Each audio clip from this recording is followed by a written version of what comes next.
Well, you said it, Chewie. Where did you dig up that old fossil? It's a positive film. It has heroes and villains, and that it essentially is a fun movie to watch. It's been a long time since people have been able to go to the movies and see a sort of straightforward, wholesome, fun adventure. Well, it's a fantasy. It's not science fiction so much as it is space fantasy. And it's about people. It's finally about people and not finally about science. The story, when you actually put it into words, is only so much nonsense to hang a great visual experience onto. It's the stuff that fairy tales are made of. It's sort of boiling down religion into a very basic concept. The fact that there is some deity or some power or some force that sort of controls our destiny works for good and also works for evil. Marvellous, healthy innocence. Great pace, wonderful to look at, full of guts, nothing unpleasant. I mean, people go bang, bang, and people fall over and are dead. But, no horrors. A sort of wonderful freshness about it, kind of like a wonderful fresh air. It's got whatever you want it to be. It's pure entertainment. It's like a roller coaster ride, and it can be interpreted as long as you enjoy it, which is the intention.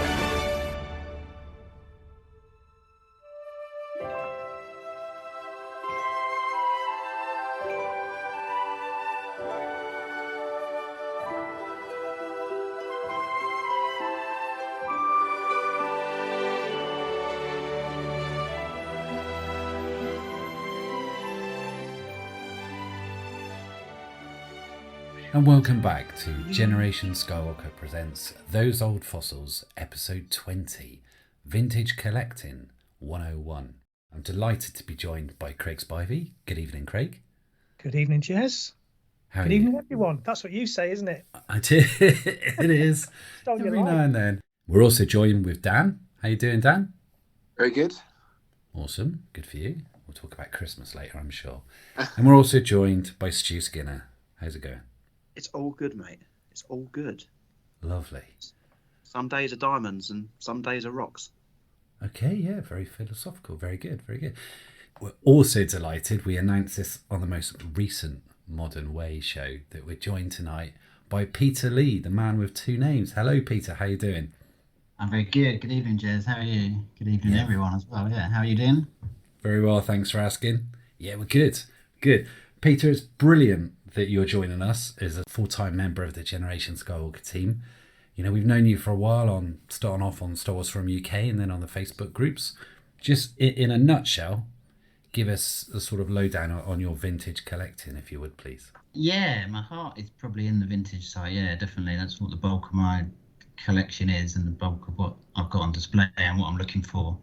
Yeah, been back into it fully since sort of 2014, 2015, and trying to keep it strictly vintage and not be sort of lured into the modern stuff. So Palitoy Kenner, sort of carded figures, box stuff, play sets. So yeah, quite a mix. Great stuff. And for those people who listen to The Modern Way, they know that the whole crew, we're going to weigh you down, and before the end of the year, you'll be buying a hot toy, no doubt. So, fellas, this episode, you know, we've normally been doing, and we'll talk about it later on, our figure focus, where we're delving into to figures, and we were expecting to be talking about Han Hoth this month, along with the Imperial Stormtrooper and also the Rebel Commander. However, it's absolutely appropriate that we look back. We look back at 2022 and we look forward to 2023. So first of all, before we go on, I want to know, how was 2022 for your vintage collection? And what were your top purchases? Let's start with Dan. When I listened back to last year's podcast and I spoke about what I was buying when we did this time last year, I think the only thing I had to offer up was a Darth Vader clipper mailer. That was about all I bought. I was heavily invested in Hot Toys, but it's been a complete 180 this year. It's crazy the amount of stuff I bought when I've looked back over my eBay purchases. Helix pencil cases, copies of the TV Times, Clyro bubble baths. It's been insane. I mean, I think I started the year off quite slow. I was buying some metal box items. I had it in my head. I was gonna buy every single metal box item there was. I think I'm too shy of completing that run now. I've picked up the Dengar mailer, which I've been looking for a long, long time, and we spoke about that at length on one of the earlier podcasts as well. There's been the Palatoy Empire Strikes Back hanging sign I've now got up in my room, which looks great. Probably my favourite purchase of the year. I've been looking for one of those for a long time as well. I picked up a 12-back Palatoy Vader from Vectis. It goes on. They're probably my top three, though. I mean, even like the Denny's Fisher Vader that I picked up really early in the year. And I think what made that special was it's about a month ago, Mark Daniels got in touch with me and said, "You're looking for an insert for a Vader, aren't you?" I was like, yeah. And he got me one. So I've got that complete now as well.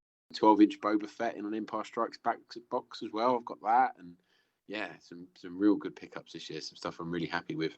Yeah, nice. Yeah, really good. 12-inch Fett, did you say?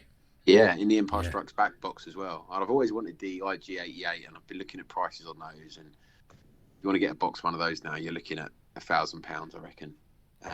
And some, yeah. So the Boba Fett's especially because it's in the Empire box, is the next best thing. So yeah, I'm really happy with that actually. Yeah, you had a bit of a flurry, didn't you? Sort of mid-year, I think second, third quarter of the year, you went a bit wild at some of the auctions. Yeah, it hasn't stopped really. Good for you. No, that's great, mate. Love it. But so your favourites? I haven't bought. I think that maybe we'll get onto this later in the show. I don't think there's anything that I've bought that I haven't sold something else on for to at least partly fund it. I've definitely put more money in than I've taken out, but I feel like I've got a stronger collection off the back of it. Oh, good for you. No, that's great. What about you, Stu? Not a great deal actually this year. Nothing I struggle like to believe that. Well, do you know what? I think three areas, because I am trying to sort myself out. I feel like I'm scaling right back, and then I'm going to start again, which is mental with current prices. But yeah, you've bought lots of loose, haven't you? You've been buying up loose. I've bought an awful lot of loose, yeah. So I've got the loose cabinet up on the wall, and I'm picking away at that. Just added another 4 last week, and I intend to try to get the R2 pop-up at Echo in a couple of weeks to knock the most expensive one off, because I don't want to be left with them at the end. Do you know what I want my last figure to be? Something like 8D8. That I think, so I'm gonna.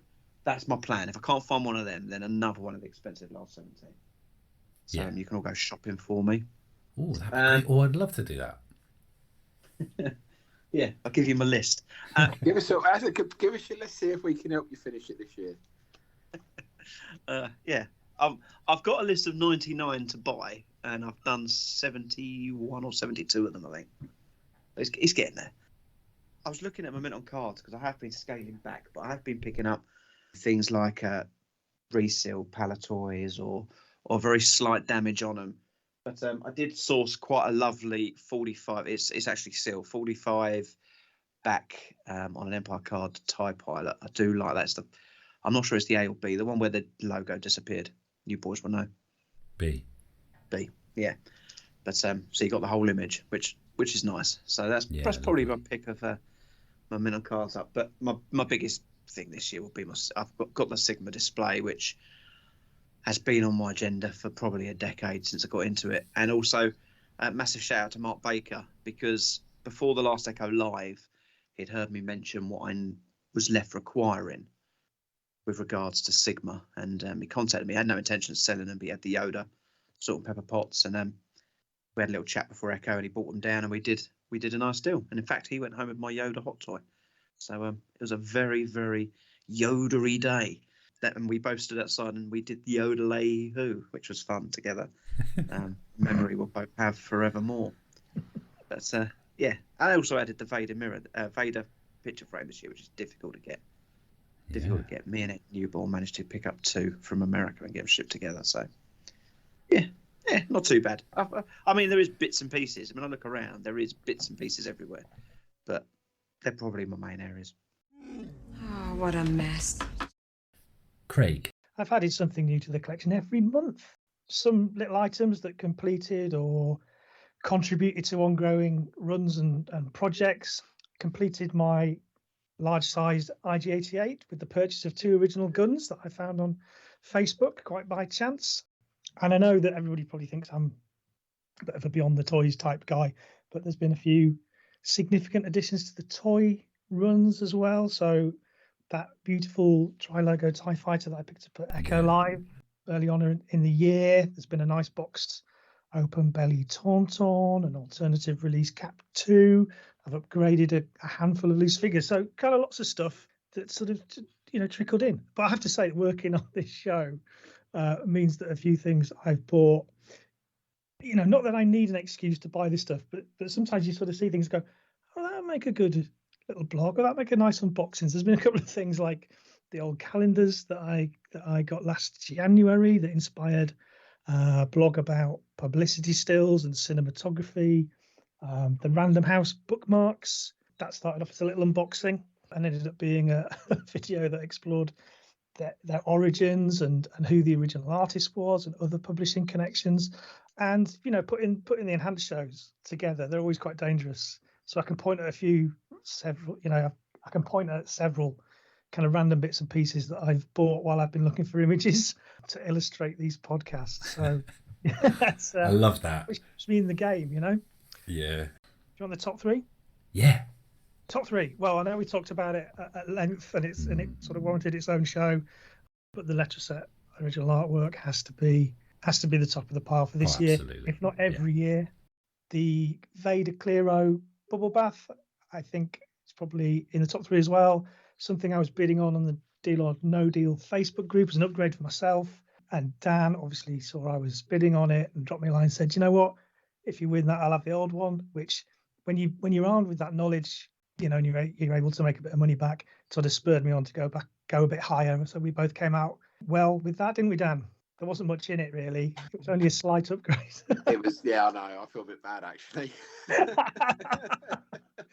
But 2 examples there of when you kind of pool resources, when you collaborate on these things, it's a group sport, not so much a solo hobby. And one last one, just very quickly, I have to say the Biltons mugs, and again, there's an unboxing of those online. But for people who didn't pick up on those, there's a lovely behind-the-scenes shot of Harrison Ford, Carrie Fisher, and Mark Hamill having a laugh on the Echo Base set, and Harrison's holding this mug with a very distinctive pattern. I've always been quite partial to mid-century decorative arts, although to be fair, it was my ex Rachel who she runs a little antiques side hustle called Miss Pickles Picks, who suggested I looked at Biltons and researched them, and sure enough, I found this mug and we did a little unboxing combined with a coffee tasting. And the weekend that we dropped that video, every single one that was on eBay on a buy it now was sold, which was just great. Really made me laugh. Nice top 3. Good for you. Now, before I go over to Peter and we say, right, Pete, what did you get yourself in 2022 from a vintage point of view?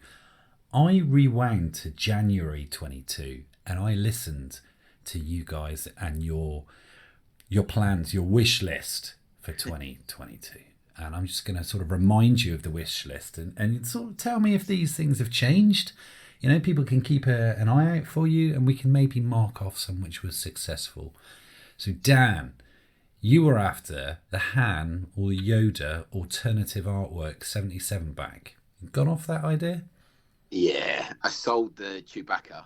I think you actually sold it to me originally to help fund the Vader 12 back Palatoy I picked up. So I've let that go now. I've still got the Obi-Wan and the Vader, but yeah, I've given up on that. I mean, the Yoda now you're looking at least £300 or £400, if not more, just for that Yoda with the alternative card art. And yeah, my heart's not in that anymore. So I've let that dream go. Roger that. Dengar baggy to go with the mailer. Oh yes. Nice. Tick that one off. More metal tins. Yeah, tick that off. I've got mountain stuff now. I just want to correct you on one thing, because you said I want the Imperial troop transport on an Empire Strikes Back box, which I think they called the Imperial Cruiser.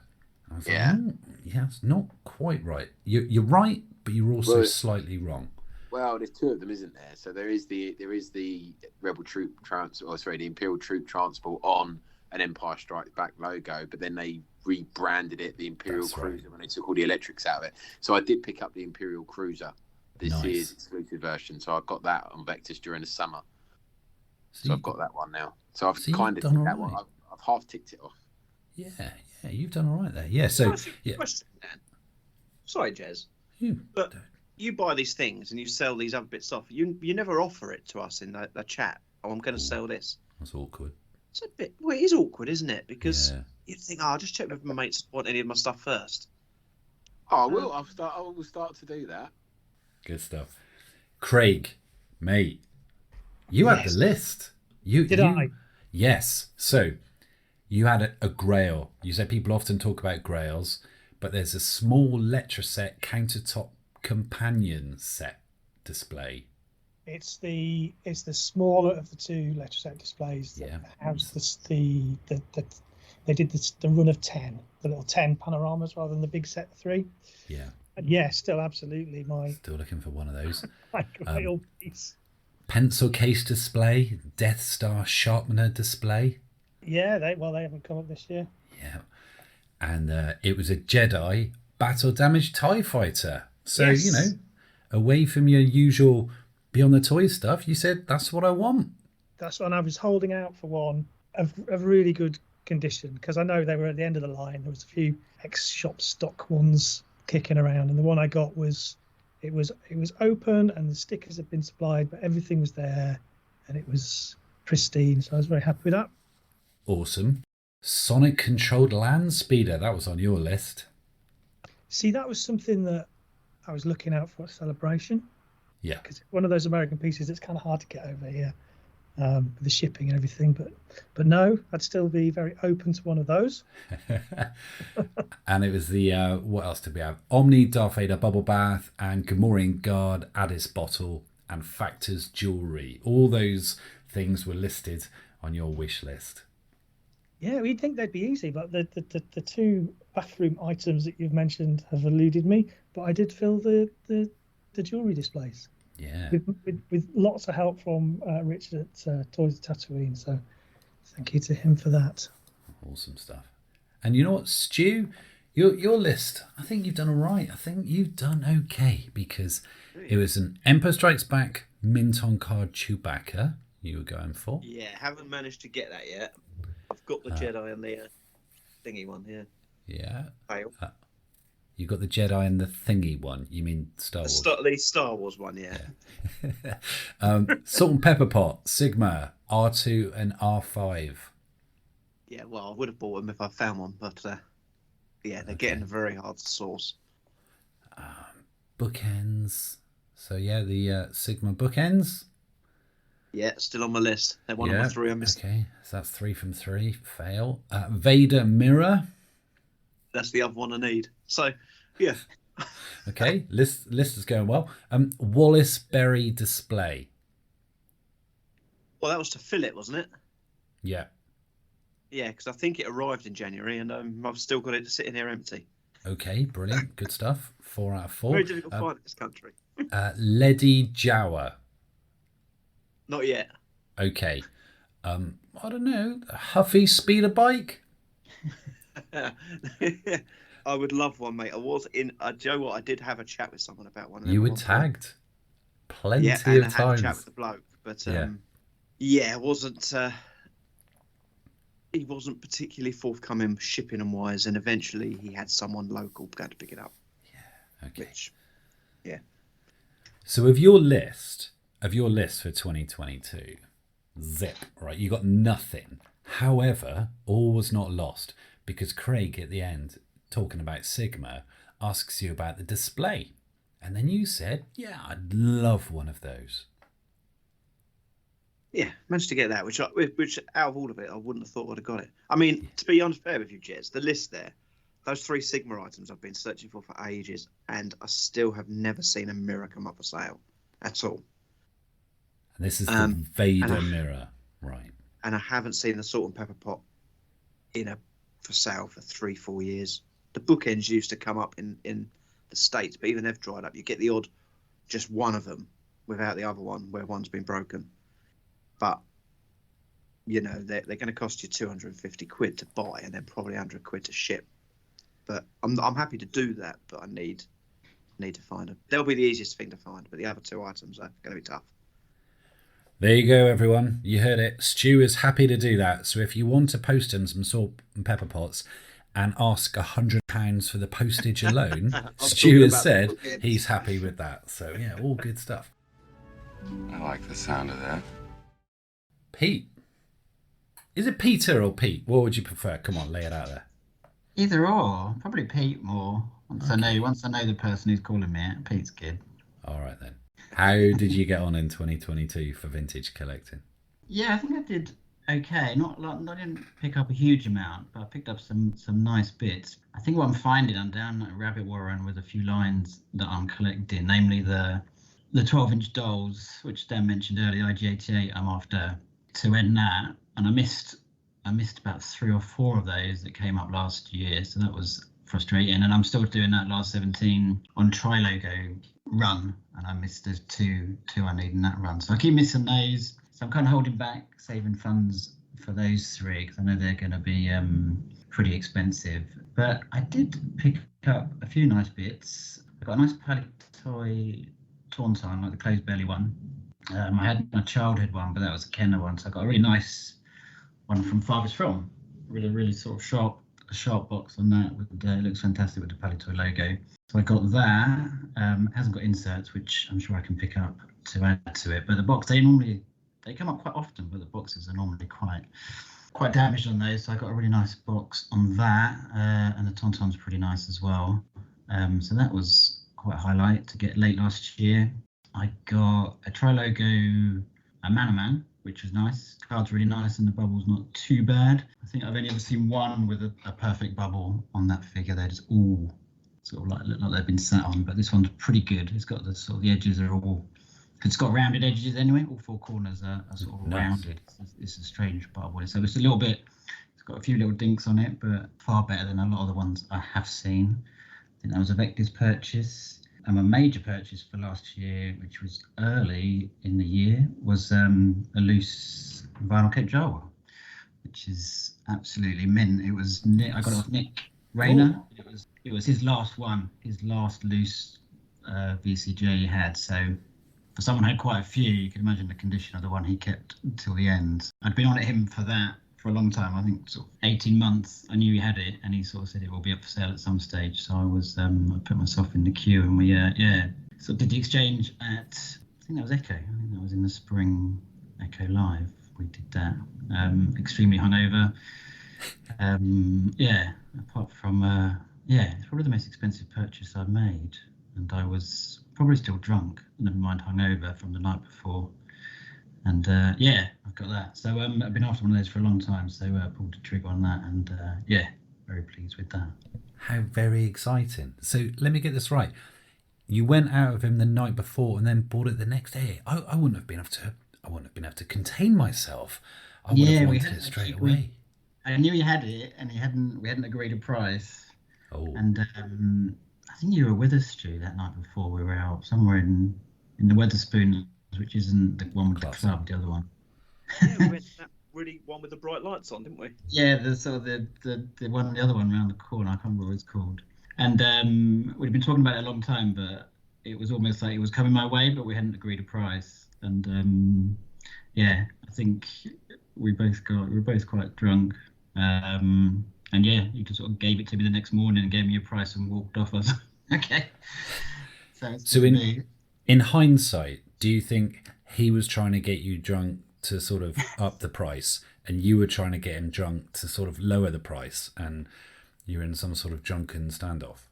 I think we tried, I think maybe, but it didn't work. I think it was a very fair price considering what they've done just in, it's not even 12 months since I bought it, in the sort of 10 months since, it was April, so it's less than that. So since I bought it, in terms of what they've done, in terms of value, it's incredible. But it was just, the condition it's immaculate. It's absolutely gorgeous. And to have come from Nick's collection, who did have that incredible sort of Jawa focus, so to have the one from that collection was quite something. So very pleased with that. Oh, mate, that's awesome. Good for you. What a score. So just holding out on those sort of few bits. It's hopefully I'll pick some of those up this year. Just try and finish off those lines and move on. Nice. Move along. Move along. Move along.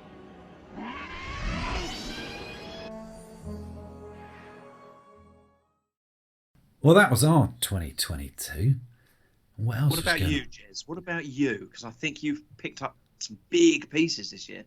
Well, thanks for asking. Yeah, my plan, my wish list at the beginning of the year was for a Palatoy Return of the Jedi Luke X-Wing mint on card. And I managed to get that. So yeah, I'm completely chuffed to bits with that. So that was my Echo purchase, and that was a big hitter for me. So yeah, pretty hard to come by, and that was a big one. So I got that one off John, aka Wendy Williams, on Facebook. So we met at Echo. So that was a big one for me, and I was delighted with that. I was after a miss card. Yeah, I didn't get a miss card. Funny old thing, Pete, I was after a VCJ. Always have been. Should never have turned down that one, which I turned down on the forum in 2009 for 250 quid. Yeah. And I was after a base for my Helix pencil sharpener. So I've got the Helix Death Star pencil sharpener globe element, but not the actual base, not the sharpener itself. And so that was a rather obscure one. I knew I would struggle to get. And also a Micro Collection X-Wing. So actually, of my list, just ticked off the one thing, but quite a big hitter. And yeah, I would say that is my big purchase of the year, my favourite. And I had a couple of, close seconds, close third. So I've got my Ewok Combat Complete boxed playset, which was a great find. Really, really like that. But most recently, I was absolutely delighted, over the moon, to add something else to my Luke X-Wing collection, which is a Harbert card back. Yeah, there's absolutely no way on this planet I'm going to be able to get a Harbert Luke X-Wing mint on card. I mean, I know of one. I saw one resealed one for sale about 4 or 5 years ago for about 2,500. I mean, of all of the Harbert carded figures, the Luke X-Wing is known to be the hardest to find. So to see a card back become available, and it's the first time I'd seen a card back available since I started collecting Lukes in 2014. I couldn't say no. So that's just come through, and it looks amazing. Looks really, really good. So yeah, just a few purchases, and I also got one of Craig's wooden pencil box from Helix. So yeah, lovely with the sleeve. And that's a really nice addition to my Beyond the Toys collection as well. So not lots and lots and lots of purchases, but definitely some significant ones for me. Impressive. Most impressive. I think that's quite impressive all around, isn't it? Given that, I know we've had this conversation from time to time, but we've all talked about being a bit priced out and that we've not been buying as much as usual, but that's quite a list, really, when you add it all together. Certainly is, isn't it? Yeah. You're right. We've done well. Yeah. Good times. We love it. We love it, vintage. We love it.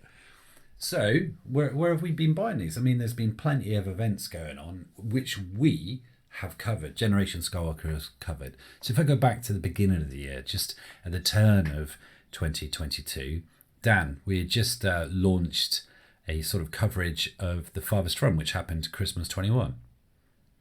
So yeah, we did a show the back end of the year, kind of I suppose you call it the road to Farthest From. I think we released it the day before the event so that people had something to listen to on the way down there.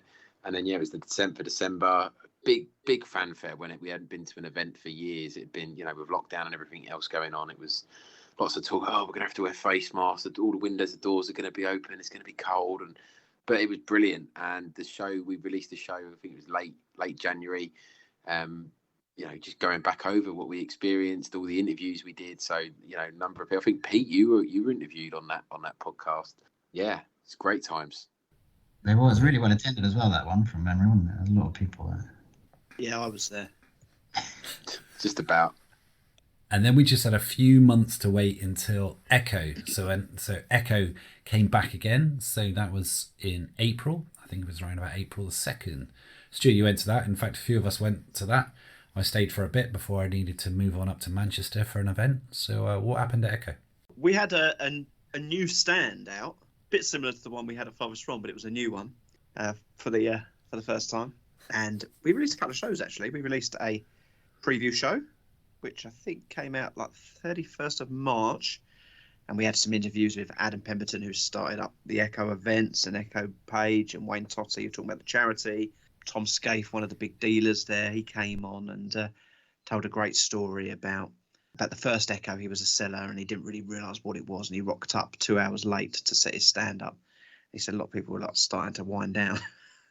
There's him just getting his stuff out of his boxes. DJ Trevor Broadbank is always playing in the corner. So we had all those on. The event was great. The place is packed. It's gone from strength to strength. The place is huge now. What's that shop that it's in now? Is it no Wilkinson's or something? Or B&M? Something like that, isn't it? Yeah. It's a huge, great place. It's a great venue, and it is literally racked with Star Wars toys, vintage and modern, but there is so much vintage in there and so much modern. It's just great. And there was, of course, that Palatoy carded vinyl Cape Jower there, wasn't there? £38,000. Absolute Billy bargain. Still there at the end of the show, but yeah. Yeah. And I should think if they're there this show, it'd still be there at the end of that show as well. But yeah, brilliant. But then we did a follow-up show, 15th of April. We did another show which came out where we covered the event. So if you want to go and hear more about that event, we had interviews from former guests Richard and Seth, and we then also heard again from Adam Pemberton, but Mark Baker, Chris Lawrence, Dan Adey, Nick Dykes, Phil Parker, Lee Gregory, and Michael Havens, flown over from Nashville just for that event. And I know that he'd got a good suitcase full. And Mark Daniels, actually, he got a great photo with Femi Taylor pretending to be a Rancor with her. That's right. Which was great. But great event. I mean, Echoes. Let's forget the toys for a minute. The dealing is amazing, but they get great guests in. There's great cosplay going on. They started doing swag. That's building up, and the fundraising efforts from Wayne Totty and his team there, where they choose these charities each year, is astounding. They raise so much money, and they should be commended for that, because it's brilliant. It's a great event. We've got it coming up as we're recording, I think in about 3-4 weeks, and I can't wait to rock up there again and have our stand. We will be there. We missed the October one. Not one of us could make the date work, could we? For the last one. No. Excellent. Yeah, mate, podcast really good, and once again, wonderfully supported by Craig's enhancements. Oh, you could misinterpret that, couldn't you? So, yeah, Craig's enhanced podcast for that one. Talking of which, Craig, just after that, you went to Celebration in May? Yep, Celebration in May over in Anaheim. I think, well, I was at the time the only member of the Generation Skywalker team out there, although Pete was there. Weren't you, Pete? I was indeed. I was there when one of those IG-88s slipped through your fingers. It did. Yeah, I was probably too drunk then as well to buy that. God, there's a bit of a theme developing here. There is. I mean, between us, we all put together a show looking back on celebrations we'd been to in the past and some we hadn't, as well as the one that had just gone more specifically. So if you want to go and look for that, it's show 80, nice round number to remember. And there's a little highlight reel for folks to get a flavour of the event, because we're not talking, UK-based toy fair. We're talking huge global celebration, and all that entails. From a vintage perspective, and I talked about it at the time, there was noticeably less on the show floor, but it's the room sales that never disappoint. It's always fun to see what these unofficial swap meets in hotel back corridors turn up, and this one was no exception.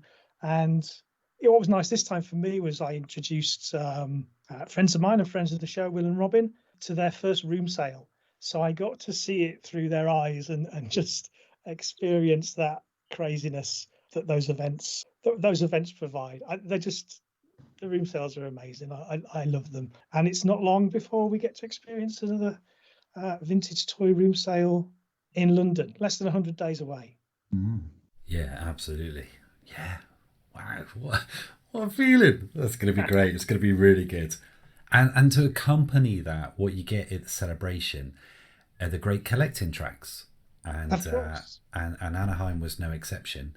And actually, if you go onto YouTube and search Collecting Track Celebration Anaheim 2022, their channel, they've got 10 videos on there, going through it. So the Toys That Made Us, Star Wars, the fifth anniversary look back, really, really popular video.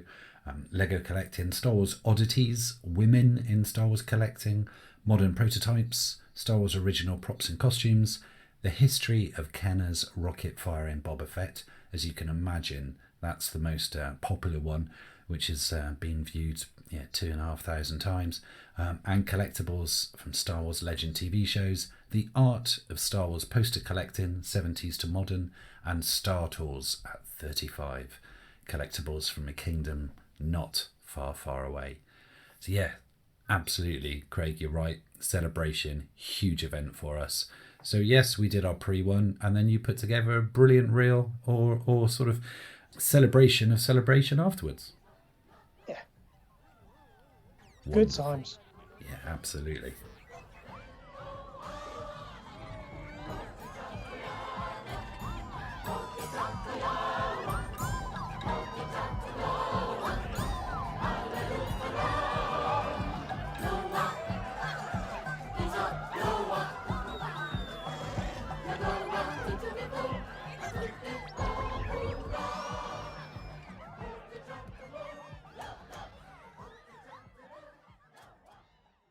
We were then delighted. Generation Skywalker had the honour of being invited to really, really help out and support the Star Wars Zone at London Film and Comic Con. So our year was just getting better and better and better. So London Film and Comic Con, the summer edition, 8th to the 11th of July. So Craig put out a highlight reel, which was put together. It was a fan teaser based on sort of rough footage provided by Dave Tree from a previous London Film and Comic Con. So that went out just before, but we managed to turn around on the afternoon of each day of the Comic Con, a video sort of highlight reel of each day. So they're available, just rapid little videos, just 1.5 minutes, 2 minutes, 1.5 minutes of each day. Good fun and an absolute pleasure to do that. And just that feeling of, I don't know, just accomplishment, wasn't it, fellas? Just when we were approached by London Film and Comic Con saying, can you help support this? Yeah, it was brilliant, wasn't it? On our last show, the 100th show, there was a handful of people who have recorded as messages that we met at London Film and Comic Con. So yeah, it was nice of those to make the effort for that show for us. Once again, good times. And Pete, did you go to Echo in October? So that was July. Just had to wait a few more months to October for the next Echo, which we've already said original crew weren't able to go to. But did you manage to get to that one? I did get up to that, and to no pun intended, but to echo Stu, that it is an event that's just growing from show to show. It just gets bigger. They managed to retain that same venue, and I think they've got that again for the show next month as well. And it's just so, you just see the scope of it, having everyone under that one roof. I know we've sort of been separated before in the shopping centre, but to get everyone in one sort of visible room where you can see the entire show at once, it just gives you the idea of how big that is. I think there's 180 tables, and from modern to vintage. There wasn't as much high-end vintage as that one in the spring where you did have all those sort of Walter Palitoy, Star Wars and Empire Strikes Back cards, but again, a huge sort of offering across all genres really. So and I think the attendance is growing as well. I think because I had a table with Martin Woodgate, and they're queuing up. The early bird, you've got them queuing up outside the door, and then from the minute that starts, there's a good flow of traffic through till sort of 3-4 o'clock in the afternoon. And I think you seem to get a lot of families coming in. I think it's as a local event as well. I think a lot of the locals actually just sort of get on board with it and see what's going on. And in terms of location, I think it really does attract a lot of people throughout the country, sort of being in just sort of south of Birmingham. I think it's pretty easy to get to for anyone willing to travel. So yeah, and I think this time they had, like you say, the Signers is also always a highlight of that one. This one they had Dermot Crowley, who played General Medine in Return of the Jedi. I know he has got a bit of a fan base. I think I saw pictures of a number of people bowing down in front of worshipping him. Yeah. Yeah, I think there's a Facebook page dedicated to that, but I'm not sure what he made of it. To be honest with you, Pete, we've got a wonderful story in our 100th show, the last show, all about that moment. I think Dermot didn't know which way to look. There's a great photo of some guy, I think the guy who was helping him sign him, sort of onlooking at everyone just on the floor bowing. He's just kind of like, what the hell is going on here? But you should look it up, it's a great photo. Yeah, the quality of the signers was good. Quentin Pierre as well, who was one of the Besbin guards, various stormtroopers. I think they had Laurie Good, who's the guy the stormtrooper who bumped his head on the Death Star in Star Wars. Yeah, it's great. They had sort of 9 signers in total. And yeah, the cosplay is always really strong at that show. All the charity work they do, and again, yeah, it's a good social event as well. I was there on the Friday and the Saturday night, and it's just good fun catching up with everyone. So I think if you're a Star Wars collector on any level, it's a good show to attend. Yeah, definitely looking forward to the next one. And then that takes us to Farthest From. The year closed off with our Farthest From Christmas event. It's always a favourite in the calendar. I know we used to have 3. We certainly used to have sort of 2 or 3 a year, didn't we? And it was the first event I went to, getting back into collecting back in, I think 2015 was the first one I went to, and then we're going down to that in August. And it's a show that I think holds a place in everyone's sort of. As a lot of people who have been going to regularly, it is a special show, and it reminds me of the sort of 90s shows. The sort of shows out in Cheshunt and the old sort of collectors' fairs. It's very similar to that sort of setup. And it's not huge on dealers. There's no way in sort of the League Echo is in terms of the dealers side of things. But it's fantastic as a social event. And if you sort of go along, and there's always some really great bits there. I think most notably for this show, Mark Hockley had the lightsaber, the Force beam display, which. Every time I looked over it, there was someone else just staring at it. It was just a phenomenal piece he had there. And the turnout was pretty good considering the weather. I think we just went into that really cold snap. I think it had just started that weekend. You had the England-France game the night before, and every sort of part of the media is telling you not to spend any money and save it for your heating bill. So with all those things considering, it was a pretty good turnout. I didn't do the family day. I think you, Jez, you and Stu did that. Yeah, that was good fun, wasn't it, Stu? It was, yeah. It's a completely different thing, isn't it? But you just got to jump in with it, have a bit of fun, play a few carnival games. Yeah, we've done it a couple of times now, haven't we, Jez? But you're right, Pete. It's a different vibe, and it's exactly the vibe that Dave wanted. You said it reminded you of the sort of 90s collecting, which was it. I think Dave refers to it as, his love letter to sort of, the dark times collecting in that era. So, yeah, absolutely. It's got a place within our collecting calendar. And more on that later on with some exciting It's a beautiful location as well, isn't it? It's beautiful yeah. Right through. Yeah, I remember especially in the summer event, sort of driving down there. I remember the first time I went, it was early morning and then nice summer day, driving through the New Forest. It's just phenomenal. And you got that sort of as a reward at the end of the journey. So highly recommend that. And it's just a big sort of community and social event as well. It's a good gathering of collectors. And there's a video, there's a Generation Skywalker YouTube video, which I'm not sure who made the choice, but I'm sure there's a reason behind it. The Pit of Doom by Sightless in Shadow. It's a pretty lively track to go along with it. So, if you like rock, give it a listen, give it a look. Gonna mix it up, aren't you, Craig? Yeah. Well, sometimes these very short videos, they require a little bit of frantic soundtrack. But it certainly gets that. But big shout out to Dave Tree and all the cool stuff for putting on that event. It's much needed and much loved event. Wow. So we've already said our collecting in 2022 was pretty good when you consider everything combined on the crew. Then you look back and think, yeah, we just had a Farthest From right at the end of 21, had 2 Echoes, had the Celebration, had London Film and Comic Con, all sorts of stuff kicking off, and another Farthest From at the end of the year. So we were actually, in fairness, looking back, we were fairly spoiled, weren't we, last year for events? So good stuff. Love it.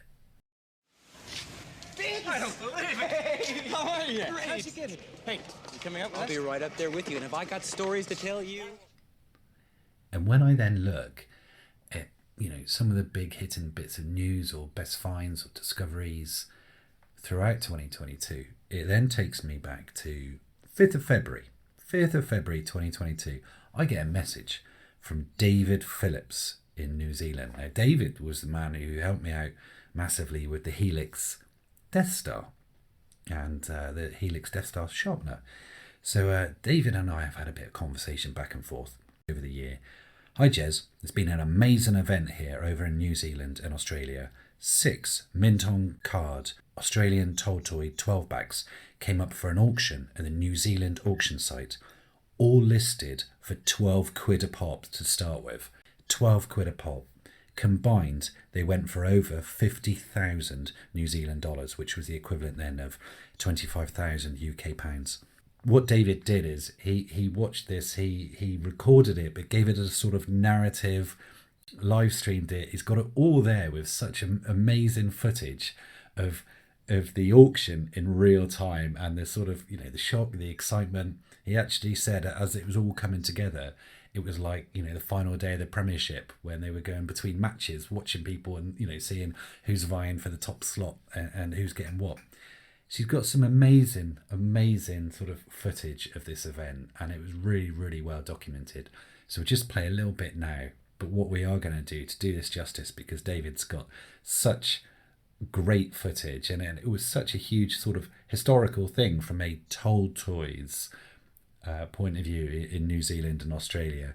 What we are going to do, myself and Craig, we're going to put this together and produce a little video just to document this, because David has shared with me some great articles and some great blogs, because this truly was, a really rare card backs and a treat for people on a real sort of rainy, drizzly New Zealand day. We got all the good stuff from David. Outstanding.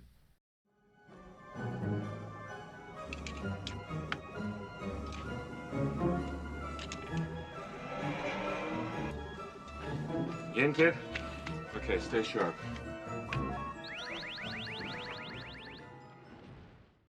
So I thought I'd do a video.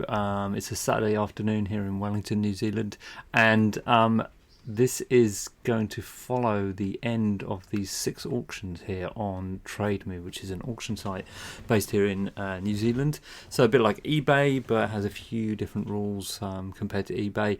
And basically what's come up is 6 vintage Star Wars figures from the Australian company Toltoys, so licensed by Kenner in the USA and produced by Toltoys. And these are exceptionally rare pieces and very sought after, and incredible that they even exist. There are 6 items altogether. There's the Han Solo, there's the Luke Skywalker, Princess Leia, C-3PO, Darth Vader, and Obi-Wan Kenobi. And let's jump into the Han Solo one quickly.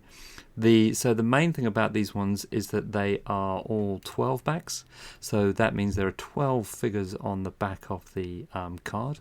Later on there are other cards, 21 backs, 32 backs, 48 backs, 65 backs, 79 backs, and probably a few others I've forgotten.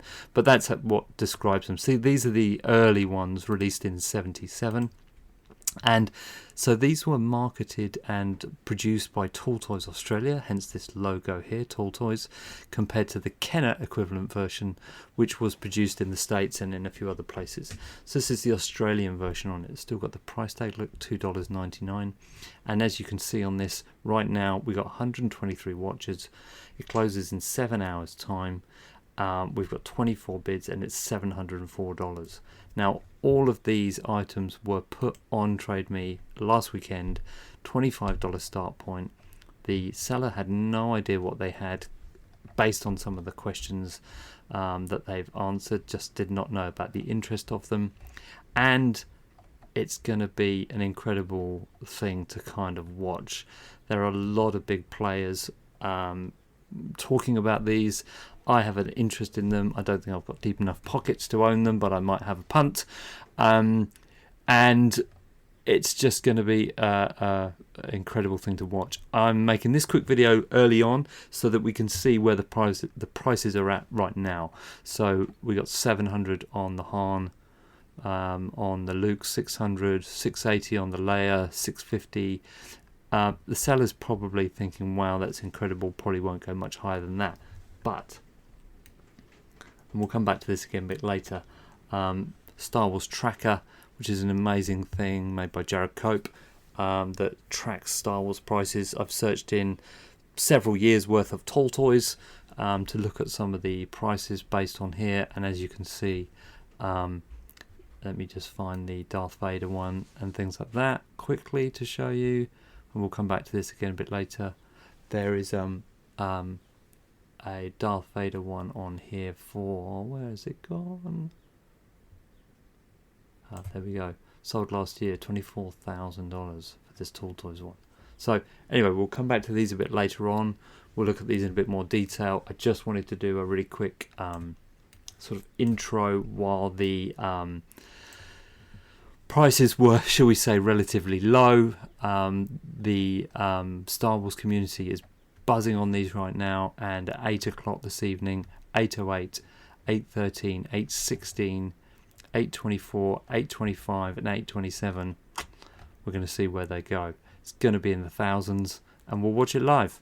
So I'll come back to you later on. Cool.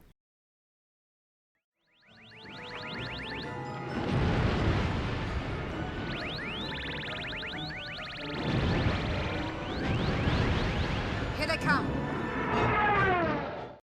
4 minutes to go.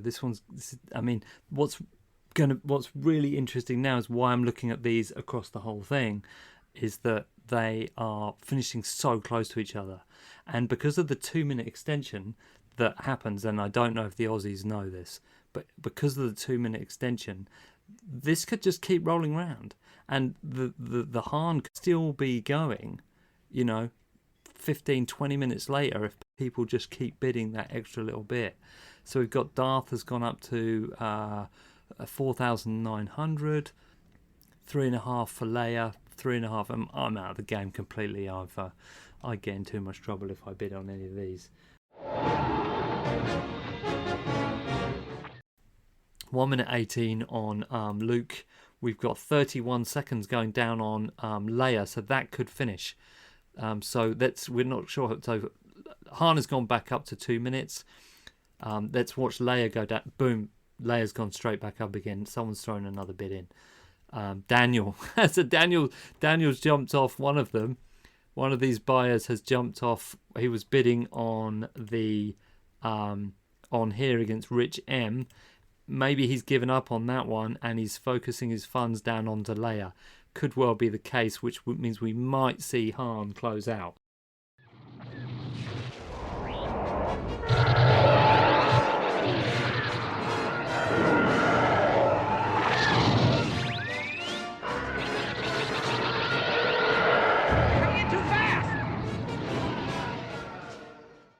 So we're going into the 2 minutes on that. 1 minute 59. Luke has pinged back up to 2 minutes again. We're at 7,750 on Luke. And holy smokes, Han has just busted the 10k mark.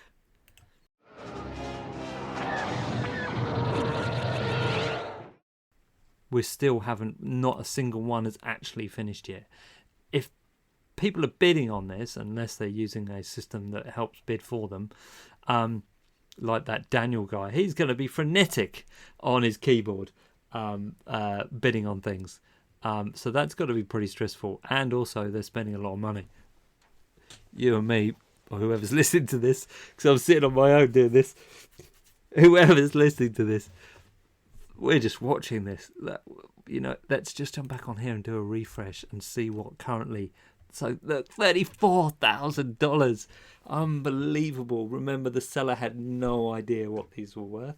They put them on for $25, so 12 quid a pop, and they got £34,000, £16,000 so far, and they haven't finished yet. It's definitely getting down there. It's got to be. Kidding. Look, it's pinged up again. We've lost lateral controls. Don't worry. We'll hold together. Hear me, baby? Hold together. So 15 seconds on Hahn at 10 grand. Is he going to swoop in and take it? It really looks like he might. 5 seconds. It's going to close out on Hahn on that thing. And I think, I don't think that's a bad buy in a crazy world. I don't think that's a bad buy. There we go. Congratulations, buddy. $10,000 went to Paul in Australia. Crikey, this is non-stop. It's amazing. 1 minute on Luke. 1 minute 49 going on Leia. 5,800. 1 minute 8 seconds on 3PO. 1 minute 50 on Darth, and Darth has just jumped up to 9 grand. God, Daniel, I really hope you get one. Daniel Wilkie's bidding, and we're at 9.5.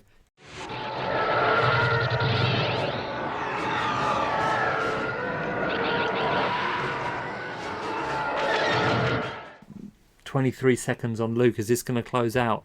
$8,150 on Luke. Let's stay with this and see if it closes out. 10 seconds. I'm not sure who the highest bidder is. I don't really want to look away from it right now. Closed out. $8,150. Klinsman. Congratulations to you, mate.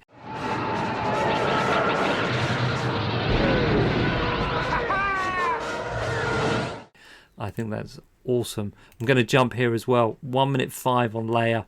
1 minute 45 on 3PO. 23 seconds on Darth at 9.5. 9,500. 23 seconds. If that closes at 9,500, that's kind of cheap for the market. Cut 3 seconds. Man. Could it go? It's somewhat. Yeah, it's gone. 9,550. Wow. That's bonkers. Let's just see who that is quickly. Well, good on you, mate. You gave a really good run, and I'm glad you got that. And I'll be honest with you, Daniel, knowing the other one sold for 24,000, take the buyer's premium off, let's say it's 18 or whatever it might be, that I think could be a really, really good investment if that's where you're going with things. I got him! You look at the quality of these. 3PO's a little bent up if you're going to be really finicky about it. 3 seconds on Leia. $6,050. Closed. $6,050, and that has gone to Rich. Great kid! Don't get cocky! 15 seconds on 3PO. Let's see this one close out. And see what happens here. Oh, it's gone up again. So someone's put 9 grand back on there. We know Darth. Oh, we haven't been even watching Ben. What's going on with Ben? Obi-Wan Kenobi, beautiful card. Look at that. God, I love that card. There's still 2 more of them out there. Someone just thinks that the 3PO, someone bidding on 3PO went up $1 grand without hitting auto bid. We have an auto bid function on this, so you can put a mount in and put auto bid, and yeah, that does look like he did. Looks like Rich 00 has forgot to hit auto bid on and bidded on top of his own, which you can do, but if you hit auto bid, it doesn't bid anything unless anyone's bidding against you. And he's now managed to bid $9,000, $1,000 more dollars than he had before. I'm not laughing at you, mate, because it happens to the best of us, but that's a lot of money. That's a costly mistake. But hey ho, it still might be a good price. 17 seconds on that. 10 seconds.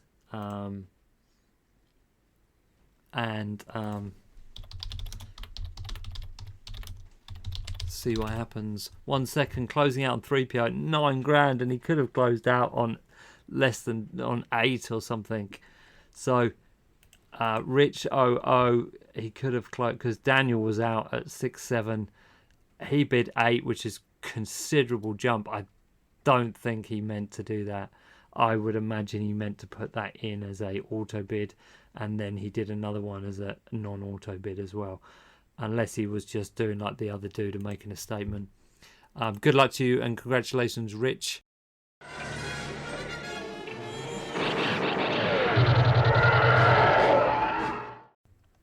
Leia finished at 6. Do you know what? That's a really good price. I know we're talking thousands here for carded, but holy smokes, that's actually a look. It's unpunched as well. Beautiful. And who took that one away? Rich got that one as well. Wow, there's some deep pockets there, brother. Luke at 8-1 again. Klinsman, awesome. I've not seen a Toltoys Luke for sale unpunched in ages. Sometimes change hands. It's really, really clear that Paul, he wanted that Han, and if anyone comes in with a bid like that and wants something, holy moly, you know, good on you. Okay, last one, almost done. I'm exhausted. I feel like I've been talking like a freight train. If you are watching this, I hope you've enjoyed following them. It's not been too chaotic, and I think it's a really important part of Star Wars collecting history that all these things are closing out at the same time in a small island in the Pacific Ocean that has got a little lady in Gore in the South Island. I think it's in the South Island, with a box of Australian Toltoys in her attic she bought in 1977. Thought they were worth $25 a pop. You know, $150. Imagine if you were a car boot sale and she's got them on the desk for $25. Oh, yeah, I'll take those. I think if I saw them, I'd be in two minds, and I think I'd tell her, hey, look, these might be worth a bit more than this. But this is just crazy prices.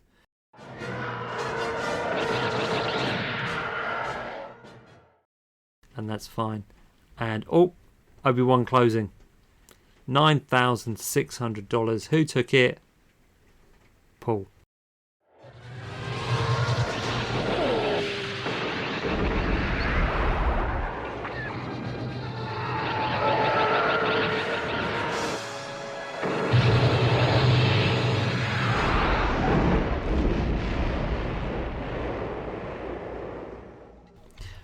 That's me. I'm going to close out there as well. Hey, thanks for listening. I don't know if anyone is going to listen to this. My name's Dave Phillips. I am a vintage Star Wars collector in New Zealand, originally from the UK. Loving this. Thanks for staying and listening. And have a look in the attic. Not your attic, someone else's attic. I'm going to dive around some Kiwi attics and find some more Toltoys in the wild. All right, stay safe, folks. Take it easy. That's it! We did it! We did it! Help! I think I'm melting. This is all your fault.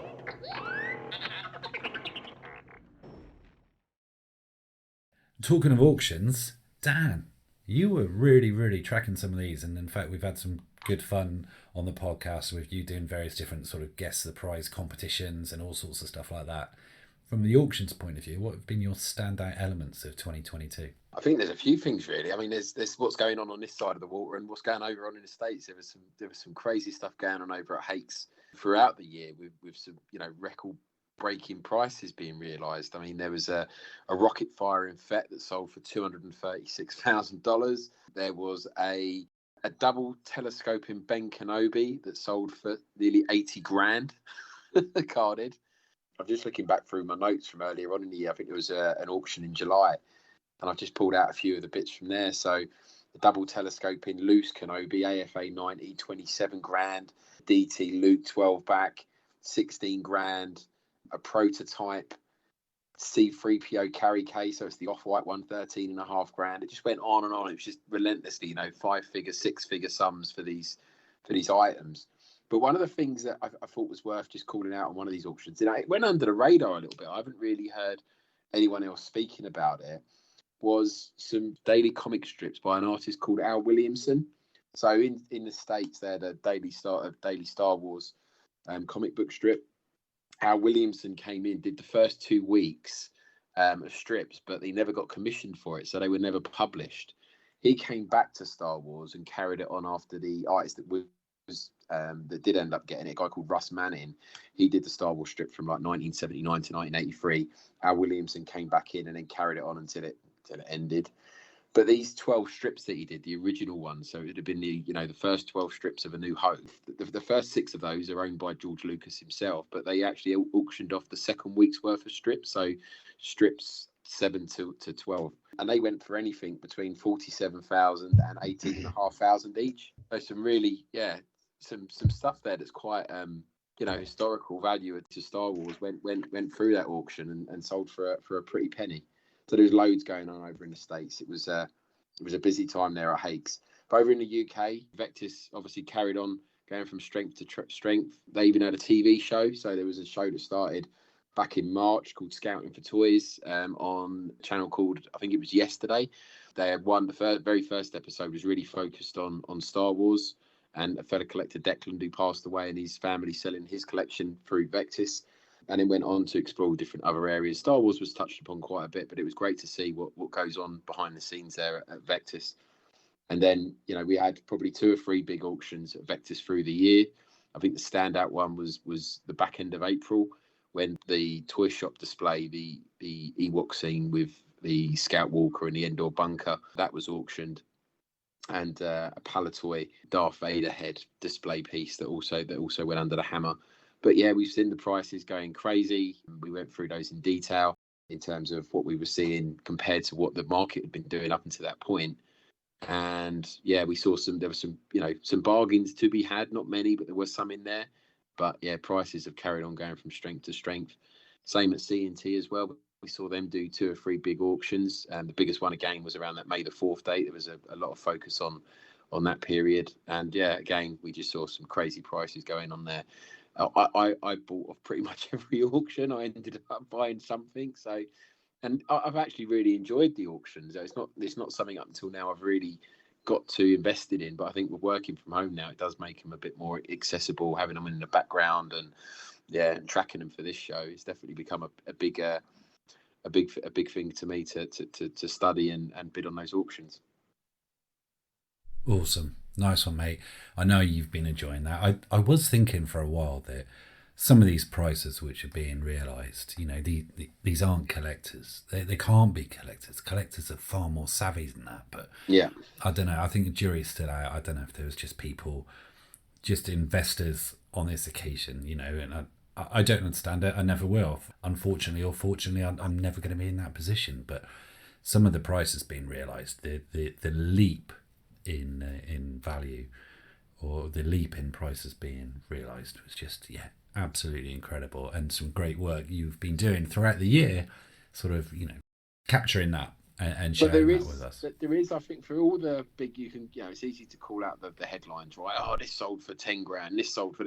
There are, not necessarily at that Hakes auction, because everything was pretty much graded, and that obviously carries a premium, and there was some rare items there. But certainly in the Vectis auctions, I think there are opportunities if you're willing to cut through some of the chaff, because there is a lot of rubbish in there as well, a lot of job lots of broken ships and stuff like that, but there are some diamonds in the rough, and you can get yourself a bargain. It's just you got to do your homework a little bit on some of it.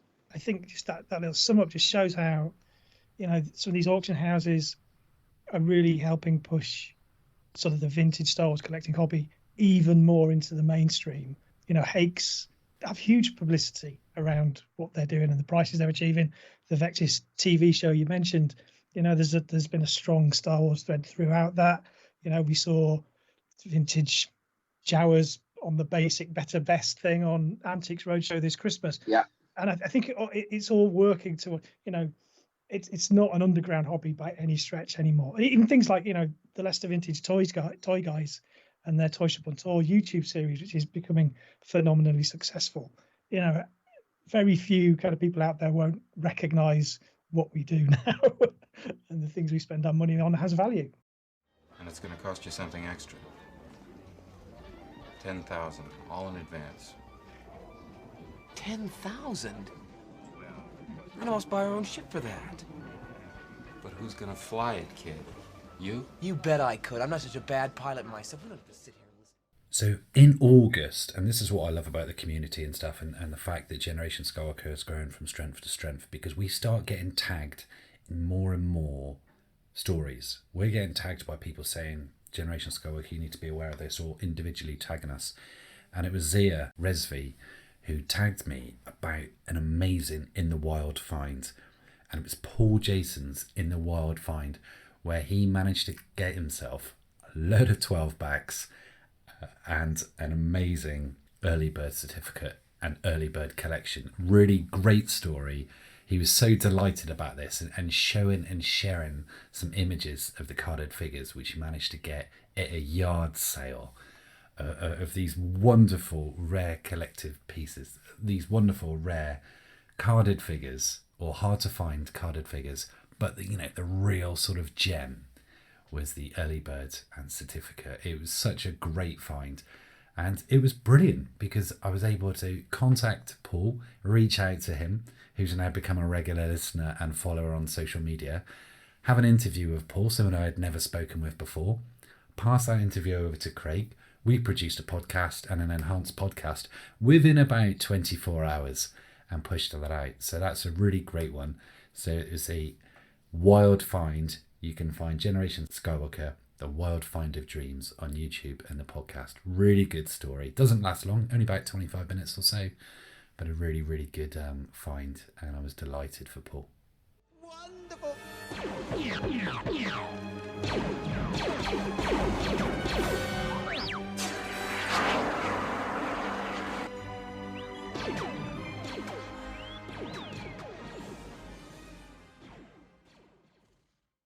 One piece of sad news, which has really sort of rocked and affected one of the Facebook groups in particular, but has really shown how the community can come together and rally around. And, we do see so much toxicity within the community, but it's at certain times that we see so much compassion and positivity.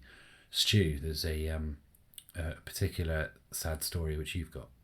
Yeah, so back on September the 28th, a gentleman called Craig Bullen sadly passed away. Now, people might know him from Echo. He was very, very active on the Echo groups. I think he was even an admin on Echo Modern for a period of time. But he just suddenly passed away, and has a young son called Jack. And yeah, very, very sad. I think he was very much loved, and they said if there was ever banter on the Echo page, he was often in the middle of it, and was fantastic for posting up very funny memes and whatnot. But yeah, absolutely devastating for obviously his family, but the community. He was very well loved. I've had dealings with Craig, and it was only in the summer that he bought all my retro figures off me from the first line. So yeah, very, very sad. But this is one thing where the community does do great. I mean, Pam Bullen, she had put up like a GoFundMe page to try to raise £500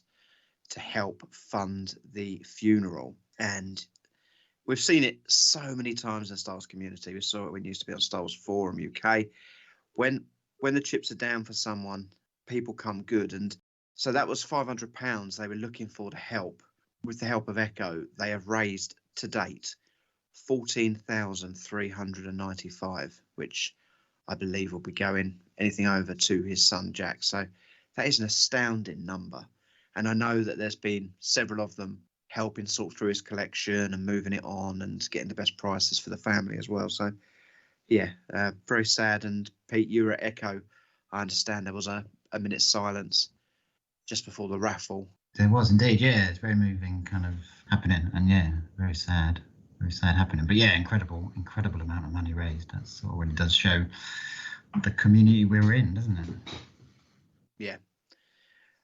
Yeah, larger than life character, and sadly taken way too soon. Yeah, thanks, Stu.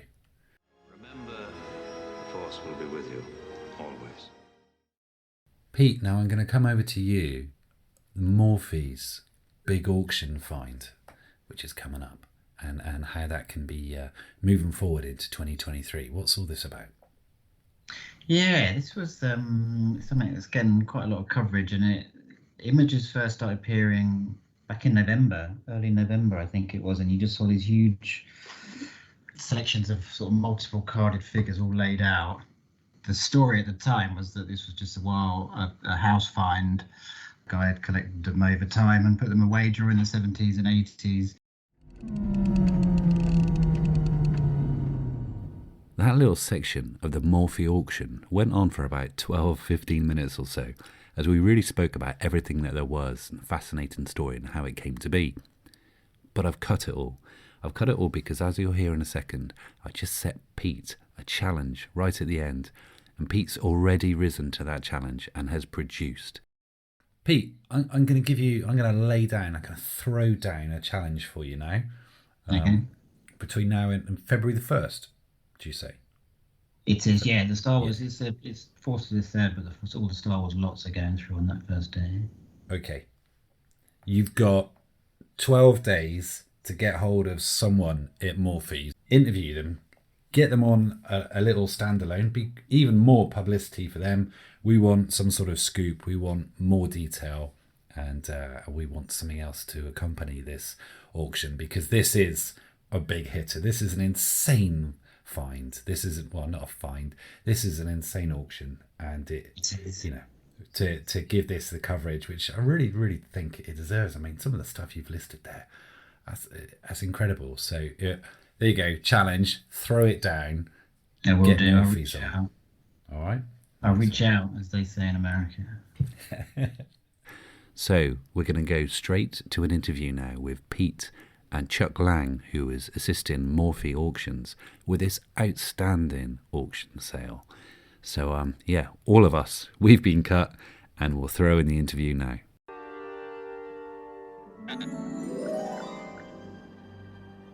Hello there.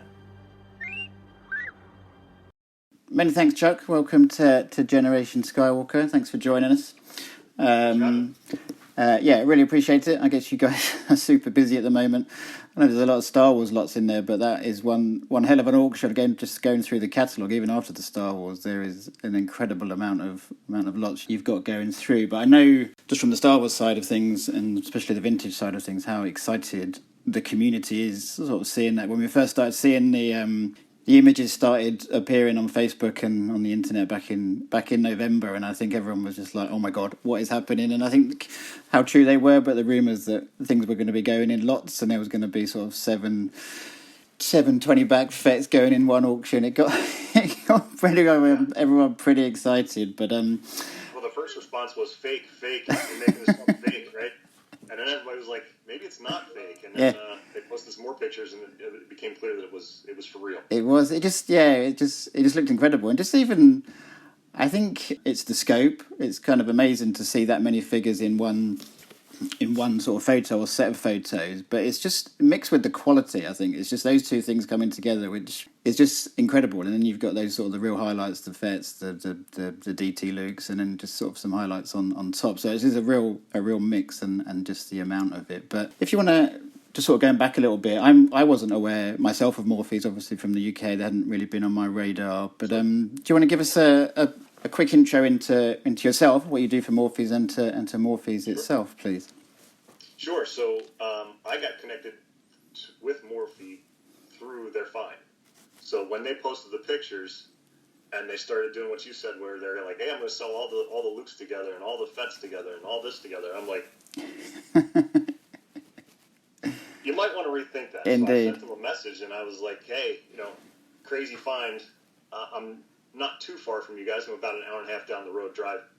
And I said, I've got no skin in this game, but if you want to try to do it a little bit different and kind of maximize what you're going to get out of this and make it positive for the collecting community, I'd be happy to help. Indeed. And I'm sure they got a lot of those type of emails, and I don't know why, but he picked me, and had some phone conversations with him, texted back and forth a bunch of times. He's like, "Well, why don't you come up?"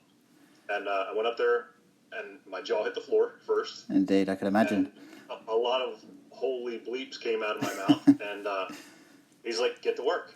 I was like, Okay, so, I worked with them to get things turned around, going from all of the Lukes and all the Leias and all the Vaders being in individual lots to parsing them out and making them more accessible for the general community, right? I mean, not many people could afford an auction with eight 20-back pets in it or whatever, or, 5 DT Lukes, or even 4 or 5 12-backs. I mean, that starts to get pricey, right? So, obviously they've got a business and they've got requirements that they have and that they have to follow. So I had to straddle the line between what I thought was best for the collecting community and what they needed to do from a business perspective. And the vast majority of the lots are broken down into single figures now. There's some where it's, maybe it made sense to group them together. You've got 3 or 4 Jedi carded figures that aren't going to be like a huge cost on them. So maybe throw those together. Yeah, that makes sense. Power Force cards. Yep. But one in particular that we definitely wanted to keep together was the box of Yodas. Yes, that's incredible. A shipper box with 24 Yodas in it. And they all stayed together, so I was happy about that one. That is an incredible lot. Yeah, that's already... Is that up to about... Has it gone over 10 grand, I think, that lot already? I'm just having a flick through this afternoon. To circle back, I'm just a collector. I am not employed by Morphy. I was lucky enough to be chosen to help them do this the right way. And that's really the affiliation. Yeah, wonderful. So you've kind of had a pretty cool experience along the way as well. Yeah. Excellent. Yeah, it did just grow. I think that, as with you, obviously you're a collector, you would have seen it with similar eyes to me. And it's just like, okay, if that happens, it's going to be wild. It's going to be a pretty... And I guess there's a few, there's collectors with deep pockets in this world, and that would have just...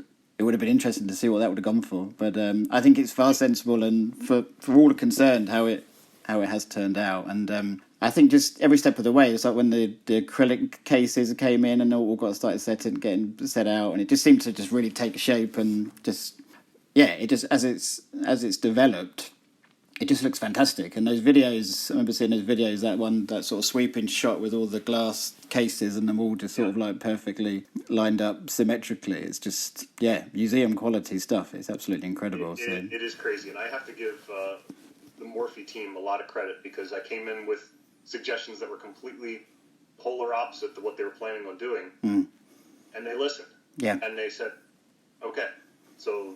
There was no protection on them initially. I said, we got to get them in some cases. They're like, all right, cool, we're going to get these star cases and throw them in. I was like, how about if we do it this way? And they're like, but it's a lot more expensive. I said, you're talking about a $2,000-$3,000 figure. In a lot of these cases, you're going to cheap out on a $12, $15 case. Indeed. You could have struck up some kind of commission deal with Ian's displays and said, how about I get... Well, I did work with Ian, and he was very nice, and I brought him in early on, and I said, look, this thing's crazy. They've got an immediate need. Yeah. I'm going to introduce you guys, and you guys can figure it out, but here's the introduction. Have at it. And they figured it out. So Ian was great. I'll give him some no, he's a great guy. He's obviously, I know him back in the day in the UK collecting scene. Yeah. So, and it does, I think that the acrylics do bring so much to the table, and I think the display that you guys have put it in, and the glass cabinets, and having it in the acrylic just brings so much more to the party and just the display. So again, I give them a lot of credit. They listened, and they wanted to do it the right way, and they continue to want to do it the right way. Indeed, yeah. And just looking at other reading sort of bits online, the consignee wants it all gone in one day, doesn't he? He wants it done. That is correct. So some of the suggestions I came back with was like, hey, you might want to get some of these graded. They're really, really nice. Yeah. And you could probably get a better price for them. And he's like, nope, that's not in the cards. I want it done. Consigner wants them sold, doesn't want to wait the 6 months to get them back from grading, doesn't want to pay the grading fees, just wants to move them. Once they're gone. Again, that's the balance between what might be right for the collectors community and what the consignor wants. I mean, he is technically the owner of these figures still. He's bringing them to the... Yeah, and I think the obviously the grading side of things adds people who want the assurance of the quality. It's for them. Personally, it's not my preferred route, but I think it's great how it is being done, and the fact it's all in one day just adds to the excitement. And I think there'll be a lot of people looking at sort of seeing what's going to happen. And it's interesting. So many of the US auctions, like the Hague's, Prop Store, that sort of level, which this is obviously at, it's all graded, and everything going through them is graded. So it's going to be fascinating to see this level of quality going through ungraded. So Yeah, I can't wait. It's going to be really exciting. So, you mentioned it a little bit that they will be sold in the single day on February 1st. The auction format is kind of cool because you can actually call in now and bid. You can go online and register and bid online now. But the hammer actually drops on February 1st in person at their gallery. So they'll be going through as individual lots, like that more sort of traditional auction. So you just got the build up so everyone can get. Yeah. So it's a traditional auction, but it's also got the hybrid kind of approach where you can go online and do your thing now. And start, yeah. It's going to be super exciting. I'm going to be there for it in person. Excellent. It's a lot of fun. That sounds good. Yeah, have you got a lot of people heading over? How many seats have been booked? I don't honestly know that. I've talked to a number of people, and a bunch of people are like, "Yeah, I think I'm going to try to make it out. If nothing else, to see the spectacle. I mean, it's crazy." I think it's one of those things just to see the cabinets and to see that collection together before it gets broken up. Insane.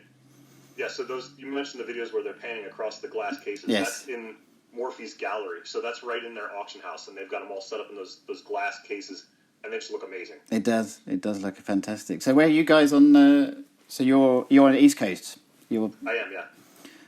So I guess big collector community. So whether people will be heading in there, you could probably sell some popcorn, I imagine, as well on the back of it. It's cool. They do have a nice big auction room. I don't know the exact term that they would use for it, but it's exactly what you'd expect from a real live legit auction. And Morphy does a lot of different things, not just this, obviously. Indeed. So. They're not new to the auction world. They're not new to this process. No. Star Wars was a little bit out of their wheelhouse, which is how I got to be involved. But this is not new to them as a whole. So, some of the questions that have come up was like, what about shipping? We'll have that covered. They're on it, yeah. That is one of my concerns, and one of the things I expressed to them early on is like, if you don't take the care to properly pack these things and ship them right, you risk damage in transit. And even packed properly, sometimes stuff happens. But I think my goal is to make sure that I educate them on how to do this so that we minimize damage in transit. Yeah, brilliant. That sounds good. And there's going to be, I think it is a worldwide phenomenon, obviously, and there's going to be people looking from across the world, and there's people just will be after certain pieces, and just sort of some of the clear bubbles there, and as I say, the quality and the quantity is going to certainly bring people on into it. And whether that's the high end side of it, and there's obviously a lot of, as you say, the Empire and the sort of the Jedi cards which have been put into groups, which makes a lot of sense. And I know there's quite a few on there that I'll probably be looking at and seeing if I can get involved. So I think I'm going to clear the weekend before just to make the list to go through the 400 lots. It is a fantastic, and like you say, they obviously have really got their game together in the history, and they know what they're doing. And just looking at the website, looking through the catalogue, and I think I urge anyone who's just interested in toys or history in general just to flick through that catalogue, just because there's so much in it. All the tops, the trading cards, the robots and everything. It's a fascinating sort of 3 days. It's beautiful. I mean, the catalogue is beautiful. Yeah. So I think it's going to be fun. So is it all Star Wars on the first day, or does it go on to other?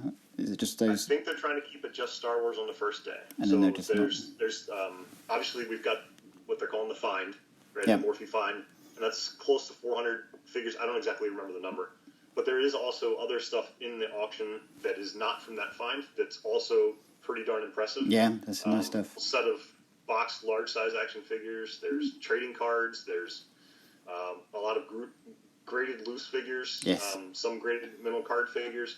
So there's a wide variety of stuff. The mail away, the early bird mail away. Yes, is in there. that's lovely. Yep. As well. Yeah.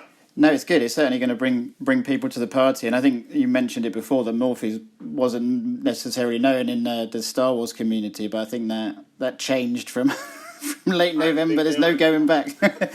There's no going back, and I guess that will attract more. We've seen it in the UK. Certain auction houses get a sort of a large consignment similar to this, where a family have collected and sort of no one's really known about it, and then all of a sudden they want to move it on. And we had one in the UK just as lockdown started. There was a large Pally toy collection that went through one of our auction houses, and they were known about, but they weren't really known the Star Wars side of things, and since then they have had more Star Wars, and it brings more out of the lofts and the attics of this world, doesn't it? And people realise, and each new auction, each new find, the level goes up higher, and those dollars talk, don't they? People think, oh, what have I got in the loft, and start having a look, and so it's fascinating. So the press has been amazing. I know, sort of just doing a Google search and things just picking up. And it's been sort of picked up in the States, and even the Sun, the UK sort of tabloid newspaper, they ran an article on it as well. And I saw that. Yeah, they managed to get the wrong photo. I think they had a Palitoy on there, which got everyone even more excited. So it was their mistake, but you'll probably got more people on. And I'm sure once the numbers are sort of realised and you sort of get the amount that's taken, that's always the big. Always seems to really pick up the news after the event, and so. I will say, on the pricing thing too. So when I worked with Morphy to try to put together some of the estimates on some of the lots, they asked me to be conservative, and their approach on starting bids is that they start each auction at half of the conservative estimate. Okay, yeah. Half of the low of the conservative estimate. So they really try to make it accessible to the community to at least get your toe in there. Go bid. Give it a shot. You never know. No, and I think it's there. Just going through it, and just given the amount of some of these figures and the amount of them and the quality of all of them, there certainly is something for everyone. We don't know how it's going to go on the day, but it's like all these auctions. You always like to think one or two things go under the radar. There's a lot of savvy buyers out there now, but you never know. There's a lot of lots there to get involved with. So very much. You also mentioned the quality too. So. Some of the early Star Wars figures, 12, 20, 21 backs, most of those never saw store shelves from what we're told, right? But even if you look at some of the Jedi carded figures that quite commonly have those yellowed bubbles, some of those bubbles, even on like a common figure, like an Emperor's Royal Guard or something like that, the bubbles are just so clear and the cards are so incredibly nice. It's just, I was holding them. I was like, man. Yeah, you just don't see it. You never see it. And your eyes are trained to seeing them with the sort of the brown bubbles. And when you do see photos, or I guess seeing them in person must be amazing when you actually see them with the clear bubbles and just think, wow, he obviously, whether by design or by luck, he got the whatever condition and the climate and the conditions they were kept in were pretty perfect. So luck. And that's another thing that's come up quite a bit is like how did this come to be? How does someone just have these figures? So, maybe just take a minute to touch on that. So the consignor, the owner currently, had a connection with one of the members of the Morphy team. Had never really bought or sold anything with them, but they knew each other. They were into other common interests, and they would see each other at trade shows and things like that where those things would be exchanged. And they happened to run into each other, I guess, earlier in 2022, I think is when the timing was. And he just mentioned, hey, I've got these figures sitting in the closet. I think I want to sell them. And they developed a relationship over the years, and the guy said, I want you to sell them for me. And they're like, all right, cool. They really had no idea what it was at that point. Morphy did. So they went out and took a look, and they were shocked. They were like, all right, this is a lot of figures, and they are really, really nice. I don't think, first of all, the consignor, the current owner, wishes to remain anonymous. Yeah. He is a Midwest owner. He has chosen that he just doesn't want to have his name out there. It's been made very clear that this is all he had. This is all there is. So if you figure out who they came from, don't bother the man. There's nothing there. He's an older gentleman. He bought these for his children. Is how the story goes. So I have questions there too. So, but allegedly he bought one for them to open and one for them to keep and sock away. Which obviously we found the socked away ones. Yes. But if they weren't that into the Star Wars thing, because that's how the story went, is they just kind of didn't have a lot of interest. Maybe I do that, and maybe I sock away 2, 3, maybe 10 figures. But I think maybe after the 10th one, I figured out that they're just not into it, and I keep done it. But somehow this went on to almost 400 figures where this guy keeps on putting them away. Kept buying. He kept trying. A for effort to try and get them interested. Thank you, because they got stored away in his closet and were kept in the original shipper boxes. The shipper boxes are up on the auction as well. Yeah, so those. They're gorgeous. Yeah. They're beautiful figures. Yeah, so he obviously was in early to get the sort of the 12 backs and the early stuff you got, and then just kept. So whether he was buying them from just going into toy shops and asking for the stock and just buying the cartons. He obviously was taking the trade boxes or ordering them directly. But that's the best I can tell, is that he had some type of a relationship with someone in retail where they would get them in and he'd say, just give me the box. Yeah. Because every now and then one of the Star Wars figures does have a price tag on it from here or there. And that's my best guess, is he just had some type of relationship, had the idea that he's just going to buy these and sock them away. Just went to the storeroom, Went to the storeroom, grabbed what was left and then took off the shelf and then just put them in there and then tried with the kids again. They said no and they went in the loft. Best I can tell.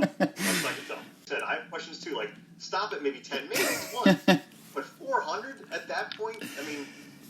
Indeed. No, it adds to the mystery of it, which is even better, I think. And I think the fact that there is multiples of some of the higher end figures as well. You have to an inkling what to do, buying the multiples of the really popular characters. And well, I mean, really, it's all of the characters, the entire Star Wars range is represented. So every one of the first 21 figures is in this collection, right? So I don't know that he was very discriminative early on.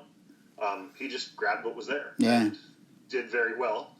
But I don't think the other part of it is, I don't think he knows or knew, maybe he knows now, he didn't know what he had. He knew he had something, but I don't think he had any idea of the scale and the quality of what he had. Yeah. And what the impact is going to be. I mean, he's going to do pretty well here. I think that family are certainly going to benefit. If they didn't benefit from opening the figures and enjoying it that way and liking Star Wars, they're going to benefit. I think they're going to be there's going to be a good party in the spring at someone's house. They might be able to go out to a nice steak dinner, yes. Indeed. No, it's fantastic for him, and it's. I was going to ask how he's doing, but it sounds like he's just kind of left it to you guys to get on with, and he'll just receive a check sometime and probably be very happy, I imagine. I assume so. I guess that's how it works. Yeah. Indeed. So what's next? Have you got anything else lined up? Has anything been coming to the forefront for Morphy? Has anyone been adding more consignments? Is there more to come? As we say, you're certainly on the radar now. I haven't really heard. I think the excitement and the buzz is to get through this, and I'll tell you, it's a lot of work. I don't know if it's clear, like you were mentioning, the effort that goes into run one of the podcasts, yes. All the behind the scenes stuff. The amount of effort that goes in to make this thing go is impressive. You know, again, they've put the time and effort into making sure they do this in a quality way. I mean, they've got like 6 stations that have full-on high-end camera gear set up to take pictures of every single item. They've got an integrated system that allows you to track each piece of inventory and all the images associated with it. Wow. And, I think the focus now is let's get through this and exhale and then see where things go. But I have not heard anything specific since then. Yeah, I think they will. Obviously, the collector's world certainly know about this, and I think certainly after it happens, the wider world will pick up on it. And it's such a great story. Every big Star Wars auction seems to sort of hit the headlines on all the sort of the major news outlets. So it is just crazy after 40 years or whatever it is to find all these figures. Still finds coming out. It's incredible. I wish I could get that lucky. Indeed. So you collect as well. So you collect the vintage Star Wars, or you got interest there as well? You got anything particularly that you're looking at, or you're keeping your? I'm not going to let on to that. Yeah, there's one specific item. So my focus is on stormtroopers, and there's an item that I've got my eyeball. Oh, okay, interesting. So have you been collecting a long time? Yeah. So I grew up, loved the movies ever since I saw them. Obviously got the figures. My family didn't have a lot of money when I was growing up, so almost all the figures I got were hand-me-downs. So I got a hand-me-down Blue Snag that I still have from when I was a kid. And lovely, very nice. When I was a child.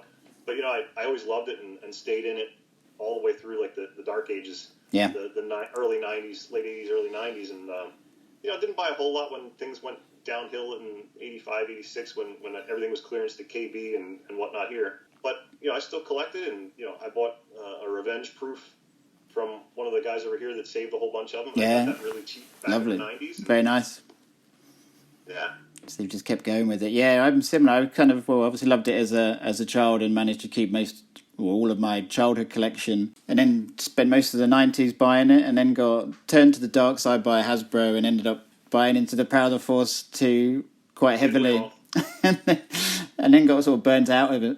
by sort of like the turn of the century. But 2014, 2015 started getting back into it, and I love it now. Just coming back into it, sort of older, and with the internet where it is now, and just the fact there's a community. I remember collecting in the 90s, and you're in sort of isolation, whereas now it's just a whole new world, and it's so much more social as well, and yes, very much so. So back when the internet was just starting up and collecting, there was like some of the news groups that you would have to log into that was, oh my gosh, you look back now and that was so archaic to try to get into. And then some of the web forums came to be, like Rebel Scum and some of the other ones, and you actually know who some of these people were. You'd see them at shows and be like, I think I know you.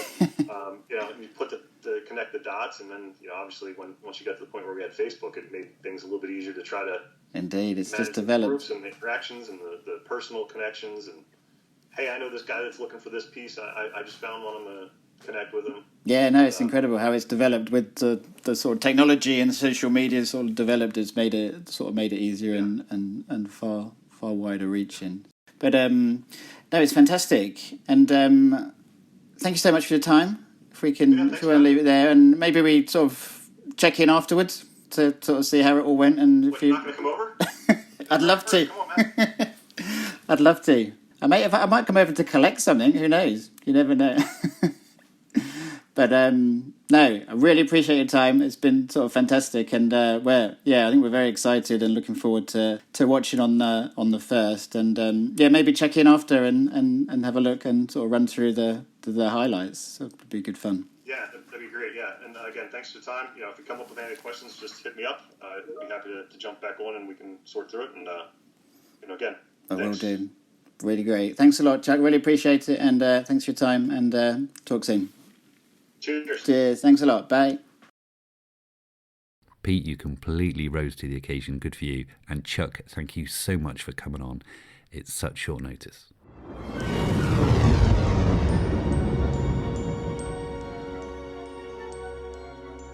Great shot, kid. That was 1 in a million. Remember, the Force will be with you, always. Craig, buddy, I'm going to come to you because as the year's rounded off, we spoke in January 22 of the Palatoy Facebook group's great 3 of a kind, hashtag 3 of a kind. And there was also hashtag price labels, which the Palatoy group were doing. And it was great to see these things in the sort of interaction on Facebook and people able to sort of, show off some of their collection and actually publish and show some of the collection that they wouldn't ordinarily be able to show people. And there's been quite a breathtaking one over the last month or so, which has been shown. Can you talk us through that? Yeah, well, it certainly caught my eye. So the Star Wars Displays and Advertising Facebook group is a group that I'm not really sure how I ever joined it. It tends to be pretty high-end stuff that gets kind of displayed on there. It's all eras, so there's some modern stuff in there as well, but it does tend to skew a little bit vintage. I think that's where everyone's passion, certainly in that group, sort of sits for the main part. But I passively enjoyed what gets shared on there, but it's not something I've ever personally really engaged with until they launched this hashtag just after Christmas to mark their 10-year anniversary. So it was 10 years of displays, and what it did was prompt people to share photos of the store displays that were in their collections, and it just sort of snowballed into this wellspring of amazing things, a fair amount of which I've never seen, and I've been in this hobby for a long time. Like what, Craig, you're all thinking. So it wasn't just sort of the toy related displays you might expect. So a fair number of the Kenner bell-shaped hangers, 12 back counter displays and all that kind of stuff. If you can think of a product line, somebody somewhere has got a store display for it, which is pretty incredible, given that these are survivors. They were made in much less number than the actual items that held a lot of these displays. So whereas one shop might have got 100 or so products to sell, there was only one dump bin. But there was some awesome collections from around the world. A couple of UK standouts: Paul Bullock, Darren Simpson, Take a Bow. I mean, some of the stuff that they've got squirreled away is amazing, is phenomenal. But it was just one of those. I think sometimes these hashtags, they garner a bit of interest, they garner a bit of interaction. This just seemed to sort of wake everybody up between Christmas and New Year. And even people who weren't, I don't suspect, big point of sale collectors might have an odd piece in their collection which they shared. It was quite global. So we had a lot of the UK guys. There was stuff from, Australia, New Zealand, Sweden, Germany. Just, it's nice to see things that are new. So it's something that I would really, if you're not a member, go and join the group and spend some time looking around that hashtag. Some nice stuff, quite inspiring. Anyone else experience that? Did you any other followers? Did anything stand out to anyone? Nothing really stood out. It was just it was amazing. The stuff on there, the store displays, the countertop boxes. Some of them I'd never seen before, and I know Mark he's got some nice stuff he was showing off on there. It's all so beautiful, isn't it? It's just yeah, It makes sense, doesn't it? So these things were designed to be eye-catching. Yeah. So to see some displays of displays, it's no surprise in there. They're very impressive. I mean, I've got a couple of bits, but yeah, I felt not embarrassed, but you know what I mean. It's kind of like, there's no point me putting this. There's so much good stuff on there for everyone else to look at. But yeah, there's stuff on there they've just never seen before. It's just mad that it still exists. Some of it. Yeah. Cheers for that, Craig. It was mind blowing. Again, it was the first one which I felt, can't get involved in that because quite clearly, I don't have anything which I can contribute. But you're absolutely right. Just observing it, just looking at it, just people bringing stuff out of the woodwork, really, really great to see. When you think about it, these hashtags which we put out, what hashtag should come next? We've had some really great ones. It was Mark Daniels who said, right, let's do 3 of a kind, let's do the price tags, and people are able to show and expand and just, share with the community what they've got. So this 10 years of displays was brilliant. But what else could really grip the imagination and sort of make people stand up and pay attention? Have a little think, come back to me. Maybe even our listeners, have a think, come back to us. What is the next hashtag to have? Because it was just one of the ones which just came to them, threw it out there, and you just see what happened. Yeah, really, really good. So that was the year. That's the year as I saw it. Just, the things, the discoveries, the sad passing of Craig, but the auctions, the finds, and ending off with the hashtags. But so much more changed in 2022. We, Generation Skywalker, we're constantly trying to evolve this and evolve the show, evolve what we do as a platform.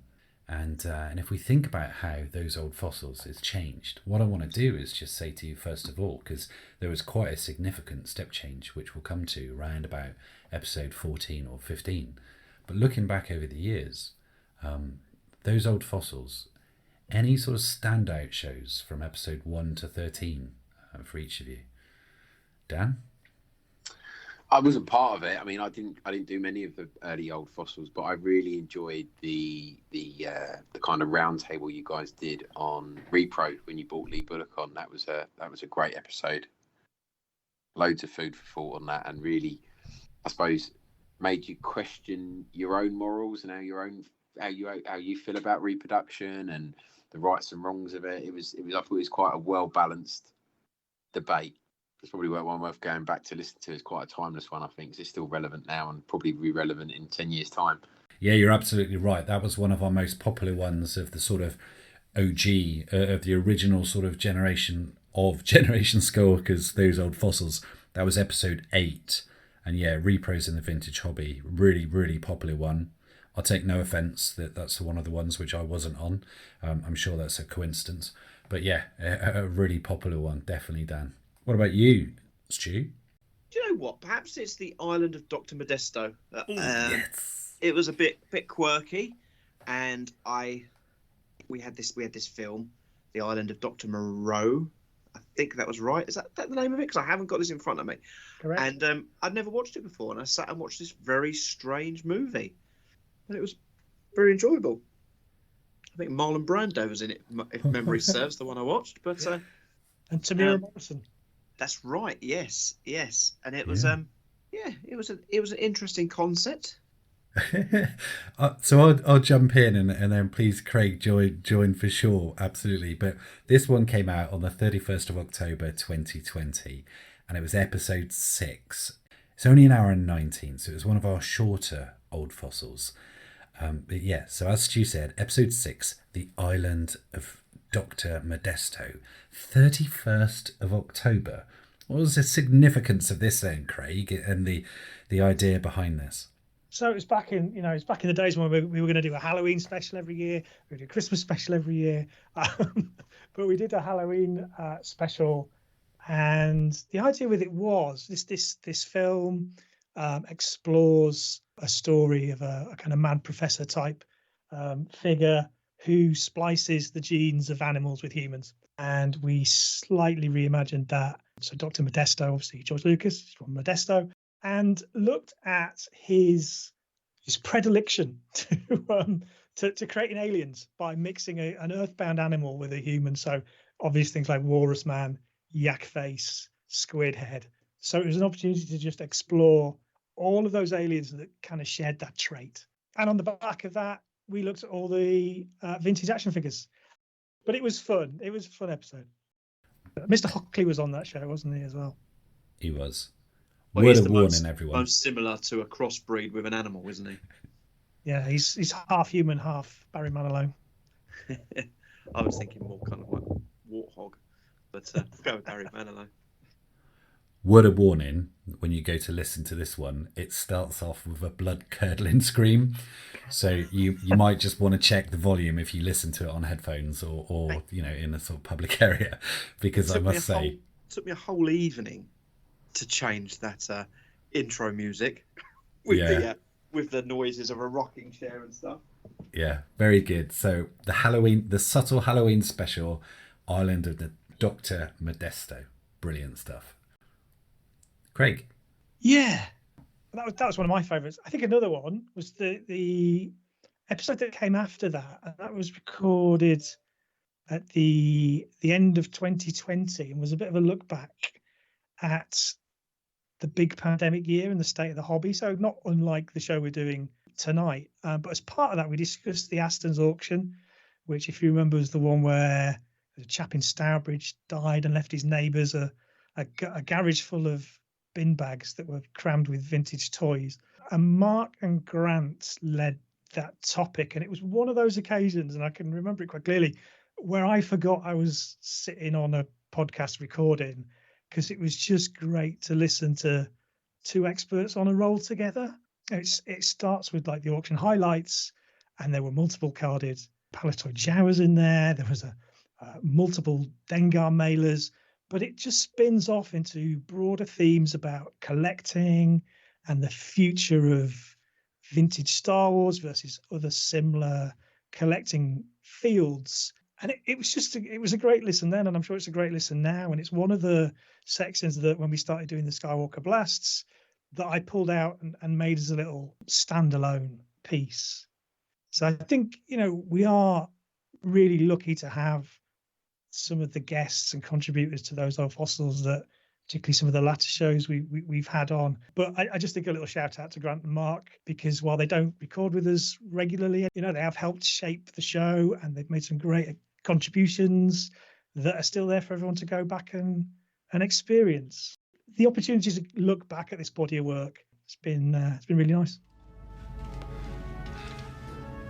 I like the sound of that. Thanks, Jess. Awesome. Yeah, nice one. So we've got there episode 6, episode 7, episode 8. So there was a real sort of, a nice little area of those old fossils that we had. And then moving on, started then focusing a little bit more on our own purchases, and then sort of going into, down rabbit holes with regards to, what have we purchased? Let's look into this a little bit more.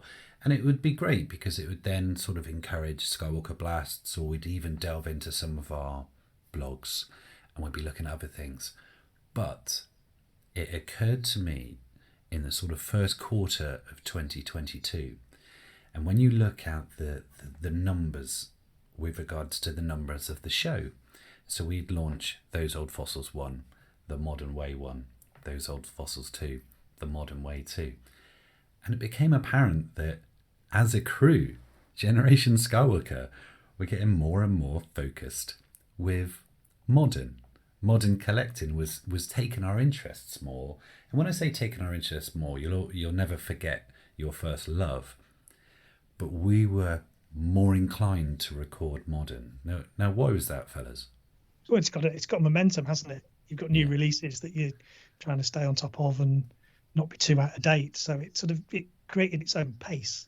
Yeah, you're absolutely right, Craig. It did. We wanted to keep up with it. We wanted to keep pace. You're right.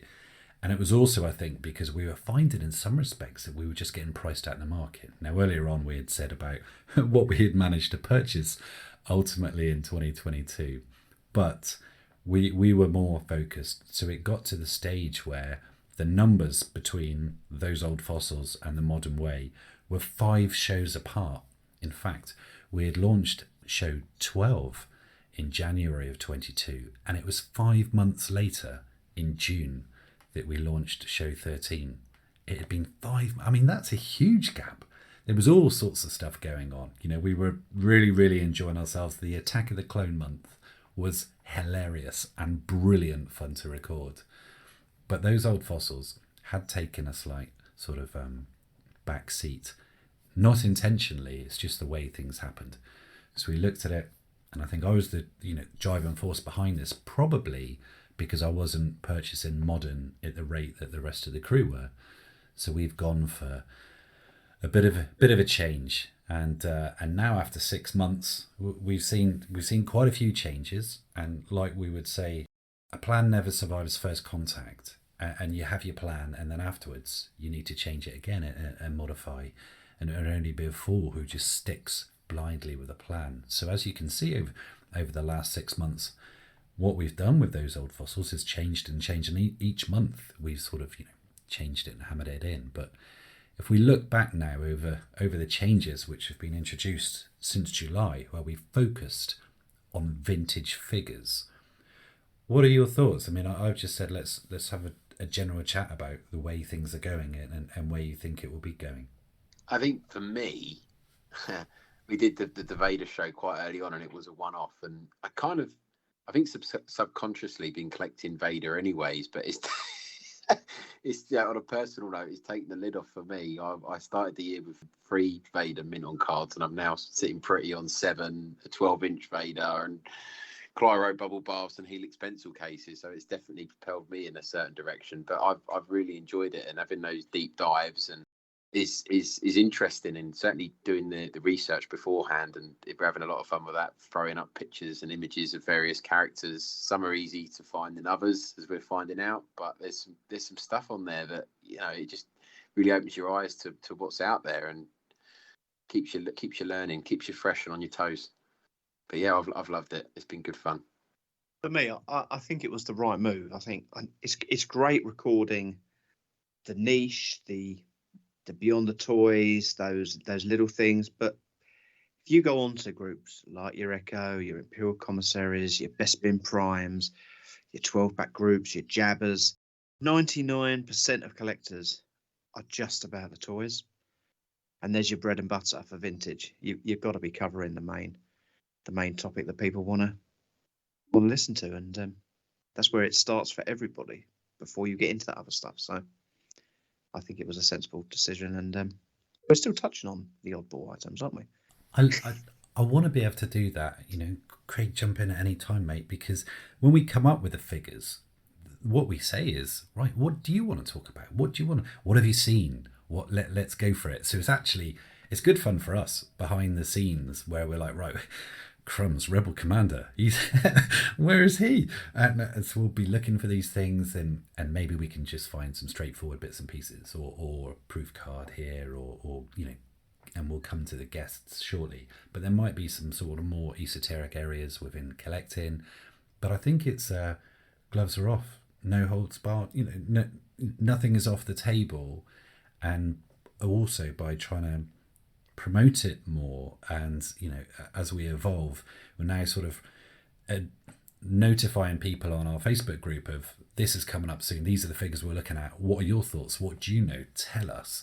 and bring that in to try and make it, all encompassing. But I love it when we go down rabbit holes, and I love it when we'll find something and be like, right, yeah, what about, have you seen this? And the deep dives, good fun. Yeah, it's nice to have a framework, but like you say, there's wiggle room in that, and we can bring to it, our passions, our interests, and things that we think might be interesting to each other, which is great. And that, I think you're right. Some of the best bits are when we're planning it and we're sharing some of the things that we found. Oh God, yeah, I forgot about that. So hopefully that comes across to the listeners. I think that the strength of the new format for me is in its collaboration. You've managed to blow it open to a much wider team of contributors, so it's not just us. And we'll talk about them in a moment. But I think that's been sort of one of its key strengths and one of the key elements of its success. Really, is just being a little bit more collaborative with it. I do get nervous though, Jez, when you announce what figures are next, because I'm just like, oh God, that's a big one. Oh, that's a big one. Oh, where are we going to find something for that? It's a real roll of the dice. I got it all planned out for the next 2 years of like, oh, that'll work with that, that'll work with that.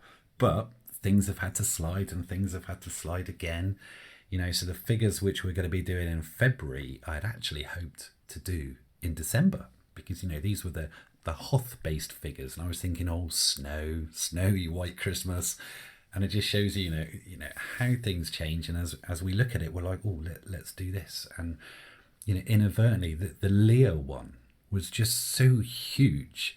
And as I said, we'll come to the guest shortly, but let's just focus on the Leo one, with Bruce and Bruce White. Love him, just having that conversation. And I didn't want to stop talking with him, and listening to his passion and his experiences. And it was just like, right.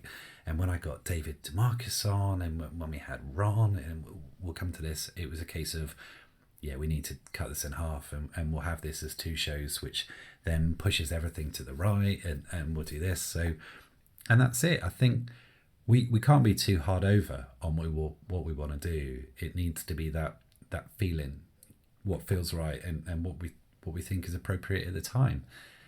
It's, when I look at the changes and the evolving format. So I had a little look earlier on, and I was like, when this first came out, I was like, yeah, it's a 24-month plan, because we're going to have 4 figures a month. We'll do the 96, it'll be 24. This will be an element of the show. The 4-figure focus will be an element of the show. But no, it took over the show, because there was so much, because we were getting so much content, because we were excited about delving deep, and it was the guests. And as I said, we'll come to those. And then it became so big that it was a case of, right, we're going to have to cut this from 4 to 3. And the positive secondary effect of that is that the shows are slightly shorter, which I think is more, I just think it's just more consumable for everyone. But it also allows us to prolong this treat of a journey a little bit longer. So we've gone from 4, it'll be part of the show, to all of the show, down to 3. And now we've broken it up this month by just reflecting on 2022. So as I say, let's be quite free about it all. But the big thing for me has been, as you say, that whole collaborative thing, Dan and Craig, about getting everyone on. We'll talk about the variant villains, because, this, what a group of experts, and the knowledge here, and the intricacies and the detail which they bring, just to be able to give them a platform, and to be able to, share their passion and their knowledge. And we see it more and more nowadays on Facebook about people saying, oh, you've got this particular one or that particular one. And I was lost. I knew nothing about it. But the way in which they talk, the way in which they explain it, Mark Andrews, Mark Baker, the team, Will, Jamie, and others and guests, the way they break it down and the way they explain about the families and everything like that, and their bite-sized chunks, has massively helped me out.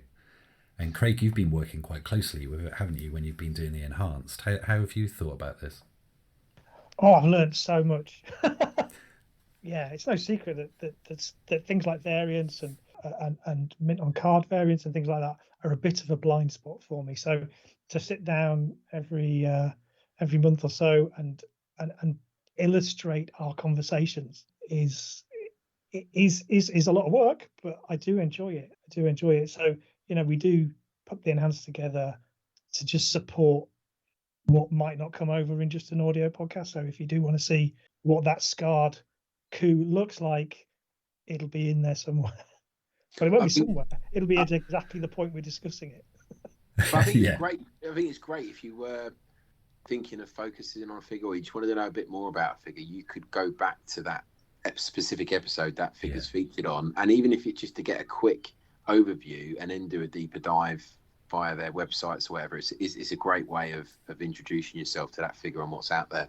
Yeah, absolutely. You're right, Dan. So if people are thinking, oh yeah, Rebel Soldier or what have you, just go back to that particular episode. It's there. Yeah.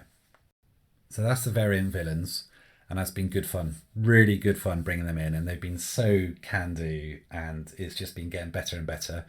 I've had a couple of changes. Well, we've had a change with regards to their signature music. I started off with a bit of country and western. All kinds of kinds, but there was a couple of comments about people not necessarily liking that one, so they've now got a bit of a Bowie theme.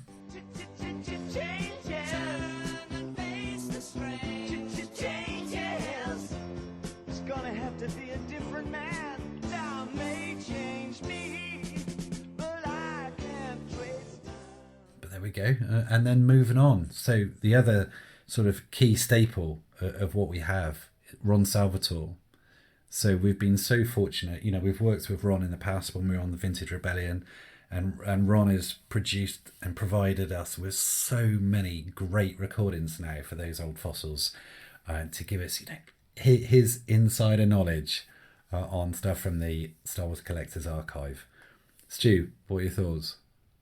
I love a Ron tale. He's got such a he's got a great way about him about telling his story. I mean, let's be honest about it, the bloke's knowledge is just, it's hard to rival straight away. He's so engaging to talk to, but I just love it. I just love his little quips, and he's got a certain type of humour, and it just tickles me. I always look forward to the Ron piece. I think it's I love all the guests, but yeah, I think it's my favourite part of the show. The host is a well, that's the host who doesn't introduce himself, so no one will ever know. Amazing. You're right. We get comments on there. It was Nick Shear commented about just loving Ron's deadpan delivery, and Johnny Goose as well, just saying Ron just knocks it out of the park all the time. Really, really good. So yeah, we're absolutely blessed to have the support. They are Generation Skywalker, the variants, and Ron, and then all the guests. But someone who I've not ignored. I've just kept quiet for a second. But Pete, mate, you've just joined the crew, and I'm going to put you on the spot now. I want you to be honest with us. I mean, I don't know how much of Generation Skywalker you've listened to in the past. If you've listened to all 100 episodes so far, there might be certain stuff which you've delved into or not. But what are your thoughts on those old fossils, where we were, where we are, where we're going? What is it you would like to see on the show? Yeah, I don't think I've listened to all of it. I think I'm sort of going back. It's weird. I was going back through my on my phone and not looking, and it's sort of like played episode. When it says like you played it or not, and going back a couple of years. There's so much content there. It's incredible, and just sort of trying to and looking at it from this side. Obviously, now I'm sort of more involved and just going back with more sort of a keener eye and sort of scrutinising it back through the history, and it's a phenomenal body of work that you've put in, just sort of, and yeah, I think just sort of hearing you chat then, it just a lot of the sort of things I sort of jotted down beforehand, and is that willingness to change when things come along, and you've got sort of a key figure, and you've got sort of some amazing interviews coming up, and just not being scared to move it around a bit and to say, well, we've got to go with that because it's all about the content. There's no real parameters or I think holding you back on what you can do. And if you sort of end up with 3 phenomenal interviews from from focus collectors is gold, and that's what I guess people listening to the show want. They don't necessarily, you're not tuning in just for a half an hour snippet on a key vintage figure. You want as much as there is, and it's a podcast. You just press pause and you come back to it when you can. There's no you're not going to miss anything. It's there for your entertainment as and when you want to pick up on it. And and it's a word, I think you mentioned it a few times, and that is what the changes you're bringing in is what is key. You're adding people, and that's just bringing more of the community into it. Which sort of when I came back into to collecting vintage, the community aspect was so key, and what keeps it really ticking. Like we all love picking these things up and love the look of them and having collections, but it is that community that keeps it all together and drives everyone forward. And I think you're really finding that, and you can see it as the show has developed over the years, and you're bringing more people in. So I think that's really working. Thanks, dude. It's the people who are making it, and we've said about the variant villains and Ron, but we've been blessed. Episode 14 is when we decided to change it and mix it up. So we announced the change in episode 13. We started off with the first 4 figures, and we had Matt George coming on talking about his incredible Obi-Wan Kenobi collection, and Ron backing that up. But it was Barry Luton, Dave Moore and Paul James were hilarious talking about the Clatorium and their love of the Klaatu figure. Mark Hockley joined us for that one, and we had Will, Jamie and Mark Andrews from the Variant Villains. So yeah, just having those people on, but Matt George in particular, that was a wonderful interview with him. Then we move on. Yeah, we've already spoken about the Wild Find of Dreams, which was just great fun, and I'm just so grateful for Zia for tagging us and for Craig for dropping everything in and producing the enhanced video. Then on to episode 15, we had Alex Pardy talking to us about his Cantina creatures. Andy Rylos, Andy Golden, again, more Ron, more Variant Villains. And then episode 16 with Bill McBride. So at this stage, we had been doing 4 figures. We then dropped it down to the 1 because Vader needed 1. So episode 16, both podcast and enhanced, and supported to Mark Andrews and Jamie Acorn. Just an absolute dedication to Darth Vader, the Dark Lord. Really, really enjoyable episode to record. Moving on to 17, we had Daryl Whitlow, Chris Moorhead, Ron, and again the Variant Villains. So we had Mark Andrews, Mark Baker, Jamie and Will. And this one, crumbs, we covered the Emperor, the Emperor's Royal Guard, the Imperial Dignitary. So we had dropped it down to 3, and from then on it was going to continue to be 3 figures. But as I've already said, episodes 18 and 19 were dedicated to our Princess Leia Organa, and we also covered off Princess Leia Organa in Hoth, in Bespin and in Endor in episode 19. Once again, we were supported by David DeMarcus in episode 18 and Ron Salvatore in episode 19. So many people coming on and giving us the benefit of their collecting passion and knowledge. So yeah, it's been absolutely brilliant. Lads, has there been in particular one from episode 14 through to 19, including the Wild Find, that you think is one of those things which you've thought, yeah, actually that was my favourite? I mean, Dan, you've already said the Vader one. Yeah, that was definitely for me. The interview with Bill McBride's excellent, and yeah, it's led to all kinds of things. I've been invited to some, I don't know if it's a secret, but a Vader collecting group now that there's a few of the big collectors in. I feel like a small fish. It is a secret society. Yeah. You little cattle. They got the secret little force choke.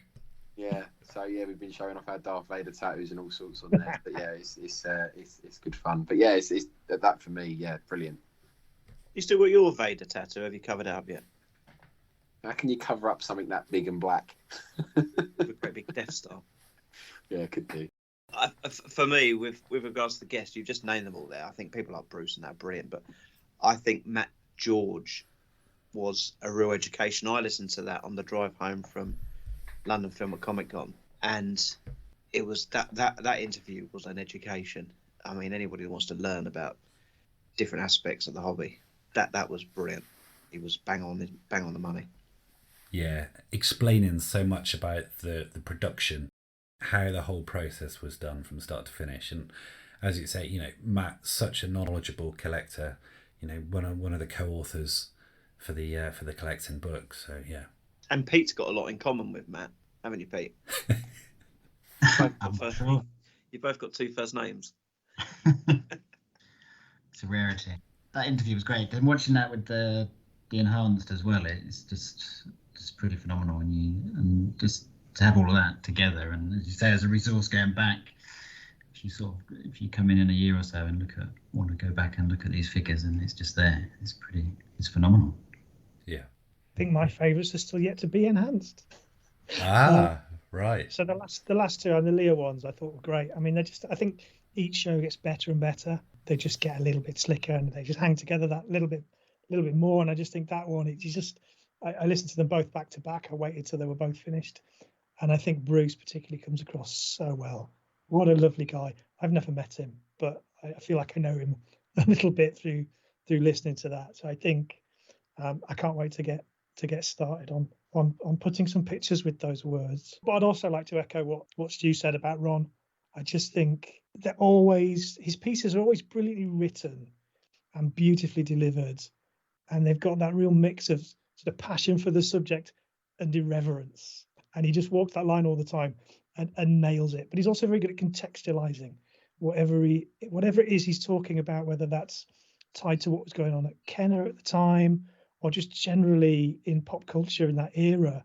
So you always get a real sense of completeness from his little sections. They're very, very self-contained, and they're always a little highlight for me when they come through. Brilliant.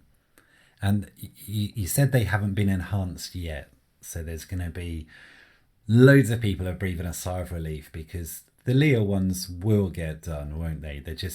We've just been so busy, and there's just been so much going on. Well, we had an ambitious Christmas program. Yeah. So bear with us, folks, because and we're a victim of our own success with this, aren't we? And that's the problem, that the shows are just they got to a stage where they were just getting really, really big, and we don't want 3.5, 4, 5, 6 hour podcasts. We wanted it to be a decent amount of time, a solid podcast. And Greg put so much into the enhanced podcasts, and it was just becoming just overbearing, wasn't it? And as you say, when you sit down to start producing an enhanced, and you're like, wow, I've got this amount of time ahead of me. It's like, staring down the barrel. So yeah, just bear with us because those will be coming. For me, I've enjoyed it. I've loved each and every one of the guests coming on. It's been brilliant. Just, speaking with Alex Pardee, I just can't wait to meet up with Alex and just like give him a massive man love, because I just feel like I've met a really good mate. And just listening to his collection and chatting away, when we had Andy Rylos talking on about his Hoff Rebel Soldier stuff, he's always a giggle, is always a laugh. So many great folk coming on, and I'm so sorry for Daryl Whitlow for getting you up at 6:30 in the morning to do an interview because of the time delay. These are all people who've contributed, and it's been good fun. We've enjoyed it, we've spoken about it, but it's the feedback which we've been getting on social media, on Instagram, and I've just grabbed a couple of bits off of Facebook now, because this isn't just a podcast now. People are deciding if they want to listen to the audio or wait and watch the enhanced, because we've spoken about the enhanced quite a bit. It was Robbie Lander who's clearly a fan of the enhanced shows, because he's just written a post just very recently saying, finally got around to listening to the Leah episodes. I was holding off for the enhanced. I couldn't wait any longer, which for me is an amazing thing to say. I was so pleased to hear that. He said, sorry I waited so long. Like a lot of people, I'm sure, I feel like Bruce is my brother from another mother. I was also pulled up on stage with Carrie, which is in reference to a story which Bruce passes. He gets obsessive about Carrie, cried when she passed, etc., etc. I'm envious of Bruce's Leah collection. Great episodes. Johnny Goose, 2 great episodes. Really enjoyed them. The interviews are great. And folks, don't forget to lather up Leia. But Nick Shear's comment made me laugh. This show is addictive. Whatever they talk about, I feel the need to add that to my collection. I didn't know I needed a LED Emperor, but I've just bought one with the black chirper staff. Great show again, guys. Thanks. Loving the new format. So it does appear that we're moving in the right direction, and we all sort of collectively seem quite pleased with it. Come on, let's talk about Princess Leia. baby. Let's talk about you and me. Let's talk about all the good things and the bad things that may be. Let's talk about Princess Leia. Let's talk about The princess. Let's talk about Leia. Let's talk about The princess. Let's talk about Leia. So, the last show which we did, the Leia show, we had a bit of a debate. We had a bit of a disagreement. And we put something on social media about this as well, because I made it quite clear that Leia Endor Poncho was a tremendous figure with all of her accessories, and I said far, far better than Leia Bespin and Leia Hoth in particular. And probably, joint second with Boushh next to Leia Organa. And Dan and Stu in particular, in fact, all of you were against me. And saying that, no, actually Endor was, pretty much one of the worst ones, or fourth or fifth. So you put it to the test, and you put it on the We Are Generation Skywalker Facebook group, which has been great to see the amount of energy going into that and the amount of contributions, not just from the team, but from other people coming on board and sharing various different bits and pieces. But lads, I've totted up the results. Yes, I have. You've totted them up probably to how you want them. I don't believe your response to this before you get any further. Oh my goodness me. Oh my word. Right, okay, folks, you're not going to see this.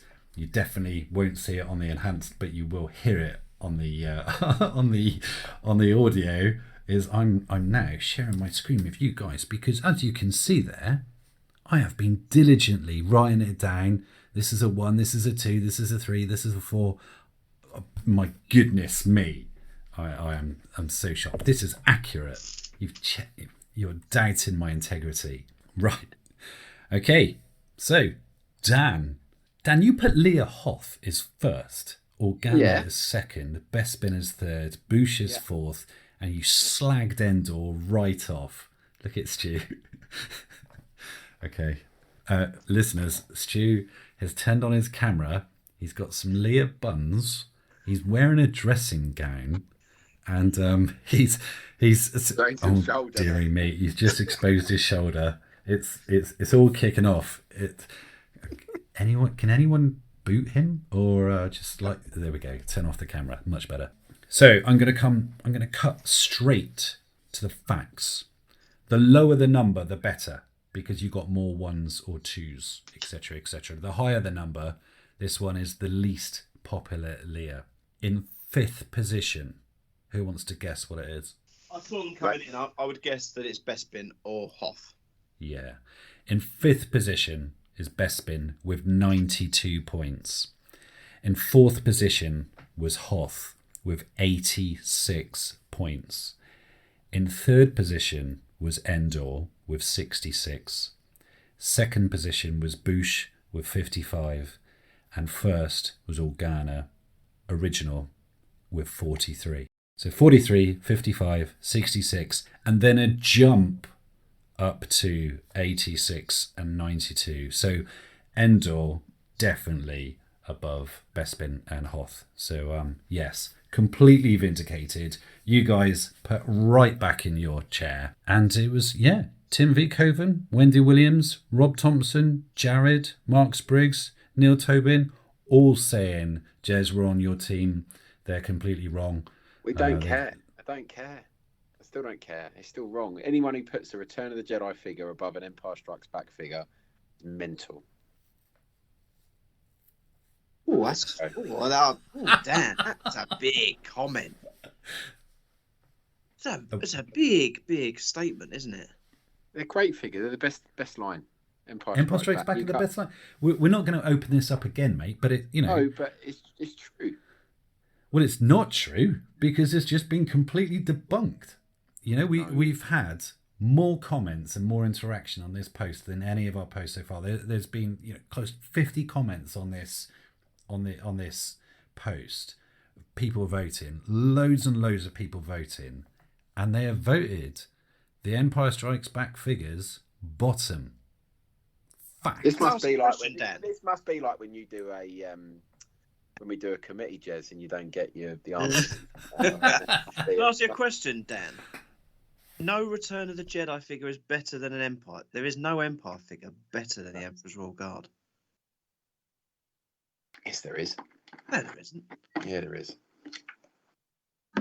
Name me 11. Name you 11. I'll name you one. Hoth Stormtrooper. Well, no, it's a fail. How is it? Attack Driver. We're in a skirt. All better figures. Which one? You're saying Hoth Stormtrooper is better than the Emperor's Royal Guard? Yeah. Stu, I think you need to set up a figure competition on WAGs, on the We Are Generation Skywalker group. Yeah, okay. It'll be up before this is out because you're mad. The Emperor's Royal Guard is an amazing figure, Dan. I'm not saying it's not, but there's better figures in the Emperor's. You are. I think you just did. You're backtracking now. I'm not saying it was a bad figure. You're all wrong. You said every Empire Strikes Back figure is better. Leia is not a great figure. Well, agree to disagree. Well, okay. She's royalty to me. Sorry, Craig? She's royalty to me. She's royalty to you indeed. Dan, you were one of only 2 people of all of the voters who gave Hoth Leia 1 point. Who was that? Me and my mate Rob? Yeah, you and Rob Marsh. That was Can it. we just ask Pete for his top 5 layers? Yes. Yeah, it's hard. I think they're all really strong. There isn't one that's bad, I don't think. But I think I'm similar to the actual result. So yeah, Leia Organa first, Boosh second. Bespin I actually really like. I know that's probably some people's least favourite. Hoth fourth. Hoth, yeah, and then Poncho. Yeah. You are kidding me. Sorry, Jed. There's no need to be sorry because let me tot it up. Even with your bits, hasn't made a difference. So all good. There we go. I just wanted to bring the great Leia debate to a close. So lads, that was those old fossils, but Generation Skywalker has evolved. We've changed so much. We keep on mixing it up. I mean, Craig, you've been pushing so many enhanced. We've had Skywalker blasts coming out, unboxings coming out. YouTube has just been blowing up, so many things, and the blogs, more and more and more content, which then brings me to share with you the fact that we've just brought out a new Generation Skywalker content catalogue, which we've put on our We Are Generation Skywalker Facebook group, which if you were to click on this, it's got links to absolutely everything, separated into categories. So all the interviews together, all the unboxings together, all the modern way together, all those old fossils together. So you can just dip in and think, oh yeah, I want to go and check out that. So it's a really, really handy catalogue to everything that we've produced. I like the sound of that. So all these things considered, the changes which we've been doing, just done a little bit of a sort of reflection on where we are as a platform. And you know, I look back as to when we launched at the beginning of 2020, and at a time when other podcasts were clearly really well established, you know, had a dedicated listener base, market was swamped. We're seeing it all the time, the amount of Star Wars podcasts out there. There's too many of them. Accelerate to attack speed. Draw their fire away from the cruisers.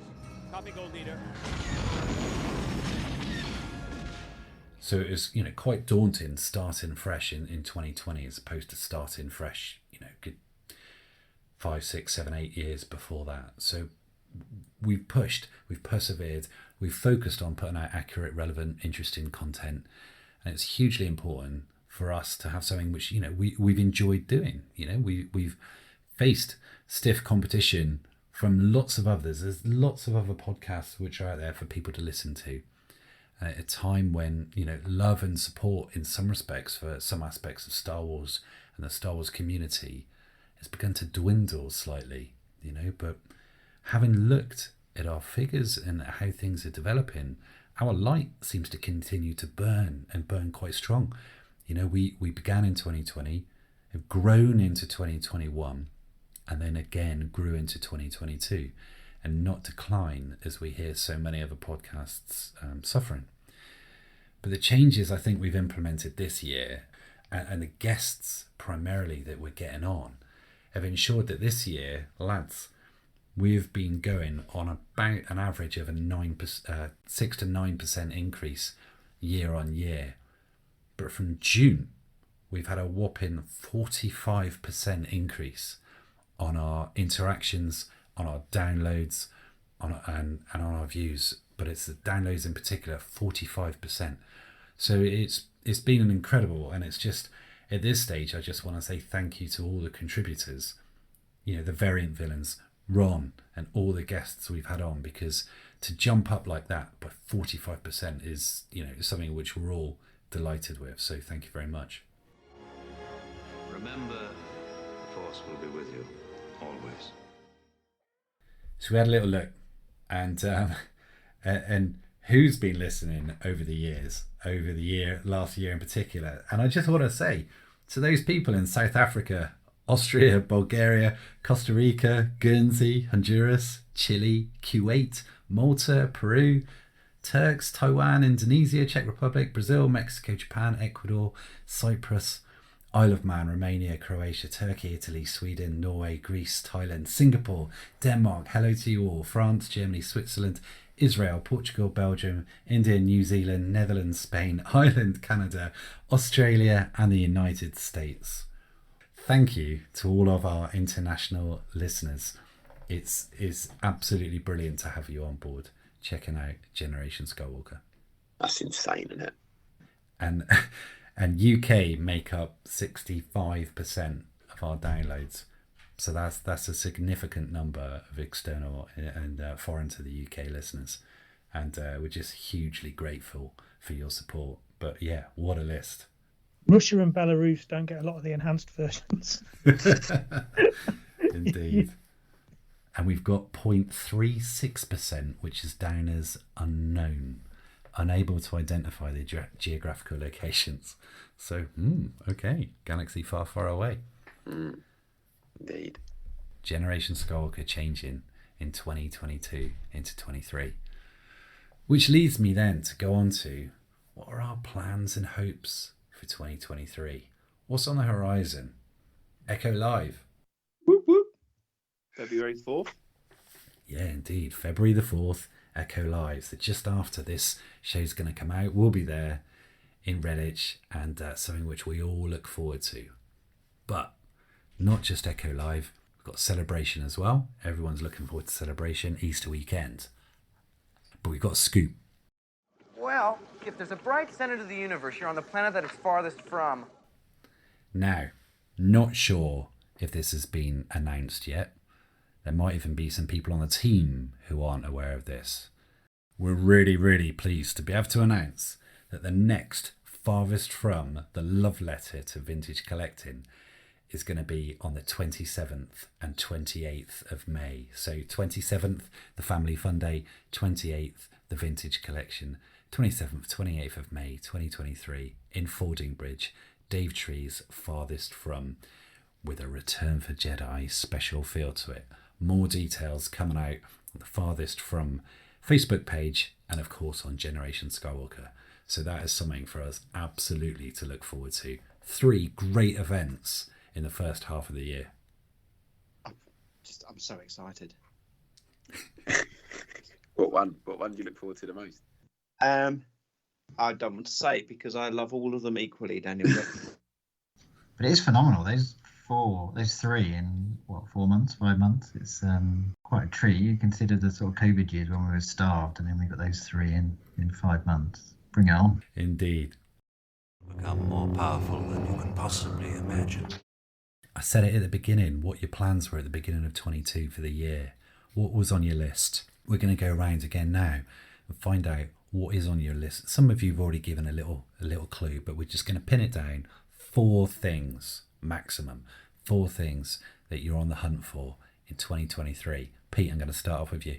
Yeah, I think I've sort of alluded to a couple of these already. So yeah, that IG-88 doll is muchly up there. If I can sort of get one sorted this year. Trilego Luke Stormtrooper. I'd like to pick one of them up.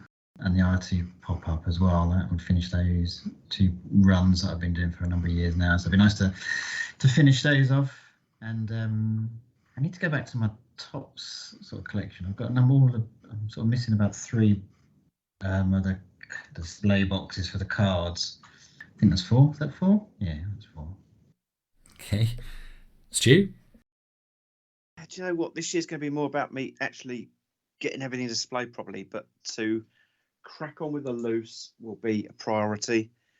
If those 3 pieces of Sigma, if I can knock one off this year, mirror, that salt and pepper pot, or the bookends, I'd be so happy just to add another one. I might collect all the micro collection. Might be one of those things that I start, I buy a few of them and then stop. Carry on with my re-ease focus and a Huffy bike, please, someone.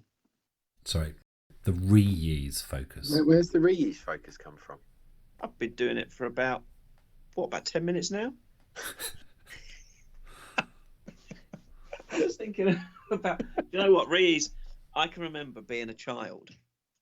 Must have been about 85 or 86, and there used to be this Tesco's in Herne Bay. It used to have an escalator like off the main high street up, and they used to have this tub at the top, this box of just reduced figures, and it was just full of rees. And my mum, every time we went in there, my mum would never buy me one, and I never got it.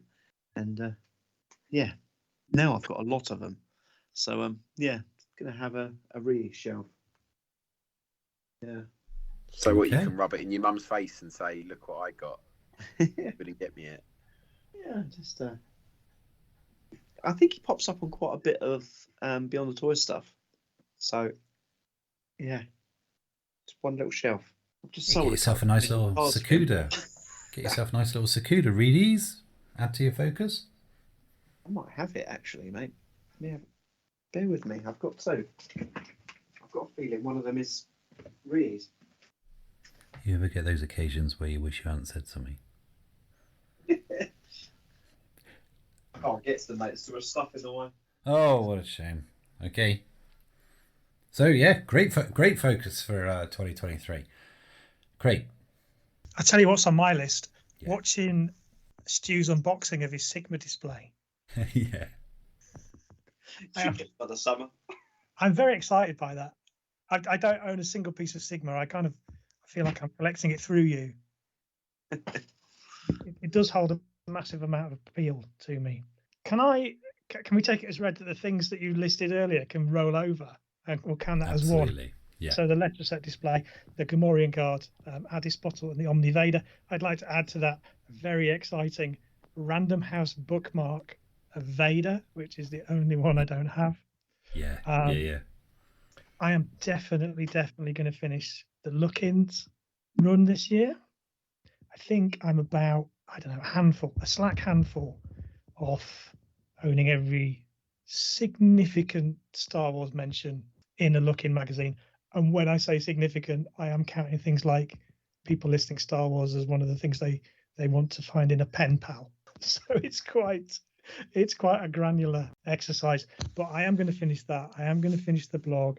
I will publish the full matrix of where all of this Star Wars content sits in every issue. It's been a long project, but I'm going to get that finished this year. And maybe 2023 is the year that I too add a vinyl Cape Jawa to the collection. You know, it is an icon of the hobby. So let's put it on record. You know, I'm gonna place vinyl Cape Jawa on my bucket list. Fair enough. And Craig, I need to remind you of your sort of gentlemanly actions last year, because last year I went before you and I said vinyl Cape Jawa, and you said, "Oh yeah, I want one of those as well," but you've said it first. so I'll stand back. So it was on mine. It's still on mine. However, you have first they're not refusal. as rare as letter set displays. No, absolutely not. Or probably harbour X-wing pilots. So I'm going to tag you both on every single one of Cape Jara I see this year. Please do, because it makes me feel loved. I'll be disappointed if one of you don't buy one of the ones you're tagged in. Well, we'll have to, it's like I say, it's yeah. I'm not going to fight Jess for a final Cape Jara. I would just like to have one. I think it's time. Yeah, same here. I'm just too tight. I'm just like, no, I have a figure in mind and I am not paying that much for it. So yeah, as simple as that. So I'm sure they'll come and go, but I've got a figure in mind, and I've got a figure in mind for a Palatoy Death Star. I've got a figure in mind for a Vinyl Cape Jara. And, it's a marathon, not a sprint. I'll wait, I'll bide my time, and I'll get it. But it's just, I'm not going to rush at it. So there we go. For me, yeah, I will go second to the Final Cape Jara. A Palatoy Death Star is just one of those wonderful things that I would love to add. I'm still looking for a miss card, and I don't know, there's something about maybe displaying my collection a little bit more downstairs. So I'm looking for something. We're just installing a new cloakroom downstairs, and I'm like, might have a little bit of spare space there. Might have a little bit of spare wall space. It's a shame they never made those Adam Joseph fisting hooks. They'd be Indeed. nice to cloakroom. Absolutely. So yeah, we've all got some great things to look out for, and I think probably the hardest thing. What about me? Did I not do you? No. Oh my word, I'm sure. Oh, crumbs. Dan, what about you? Nah, there's nothing I really want. No, I think last year's I didn't carry any. Well, I don't think I carried anything over. There's a couple of metal box items I want to get. I need the combination bank Yoda and a Chewbacca metal micro or macro tin. So that should be relatively straightforward to get if I keep my eyes out. I finished the Fan for Tracks collecting those a year or two ago, and I've been picking up the Lucasfilm Fan Club magazines. And I know they're not technically vintage, so they go into the 90s, but I think I'm about 4 or 5 shy of those now. So they're like kind of late 80s. So I'm still going to count those. But from a toy point of view, I'd love to get a Darth Vader Popey. I think the Meccano Square cards and Lily Leddies are going to be a bit too expensive for me, so maybe a couple of those card backs as well. And that's it, really. I'll just see how the year unfolds. But yeah, things I'd like to get, certainly they're the top 4. Very nice. A couple of choice pieces in there as well, mate. So best of luck. I think the hardest thing for me would be a 41C or a 45 AD Luke X-Wing Palatoy. However, they just don't come up. They don't come up at all. So if anyone was to see one, there's going to be a good 10 people keeping their eye out for something like that. But that would be a real good piece for me to go for. Well, best of luck, everyone. Best of luck. Well, it's at this stage of the show we normally do our sort of social media push, but I'm just going to pause on that for a sec and just acknowledge and thank a huge thank you to the listeners for their recent reviews on iTunes, Apple, Podbean, etc. I know that Dan put out a post on the We Are Generation Skywalker Facebook group, which I would urge everyone to get amongst. We Are Generation Skywalker. Just saying, hey, it'd be great to get some new reviews. It's been a while since we've had some 5-star reviews. And if you've got the time to do that, brilliant. If you've got even more time to add a narrative or a reason for the 5-star review, please do so. And the reaction has been absolutely brilliant. Paul Jason, Ross Barr, Ed Newborn, Lee Gregory, Matthew Bartholomew, Jeff Tilley, Jason Langendorfer, Stefan Cluth, Nick Shear, Alistair Kirkland, all just, saying, yeah, done, written some stuff up. It's just been brilliant, and it's really made a difference to us. Not just the fact that we're getting more and more 5-star comments, but actually the kind words which you've shared online as well is really heartwarming for us, and I think we've all been touched and moved with some of the things which have been said. So thank you ever so much. No, definitely. I've definitely. It's nice to get the feedback, and it does make it all worthwhile. 100%. Surrounds us and penetrates us. It binds the galaxy together. Check out generationskywalker.com for all of our links and all of our information. As I said, get on the WAGS group, get on We Are Generation Skywalker Facebook group to see what else we've got. We've got more modern shows coming. We've got more trailer release shows coming. The committees have been brilliant fun, full of debate and disagreement. It's been good fun doing the committees. And then next, Those Old Fossils, episode 21, will be focusing, as I said, on Han Solo in Hoth, Imperial Stormtrooper, and the Rebel Commander. And that will be coming sometime next month. You can check us out all over social media. We are on, as I say, Facebook. We're all over Instagram with our regular Generation Skywalker page, and both the modern, Dan? Is Gen_Skywalker_modern. And Dan has been hitting that particularly hard in an incredibly successful group. And again, Gen_Skywalker_vintage for an Instagram account dedicated to Intage. That's a combination of Instagram and vintage. Dedicated to vintage collecting. And our YouTube, full of absolutely everything.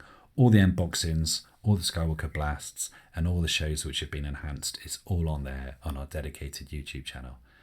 So if that's not enough, over on generationskywalker.com, you've got even more content and even more blogs for your enjoyment.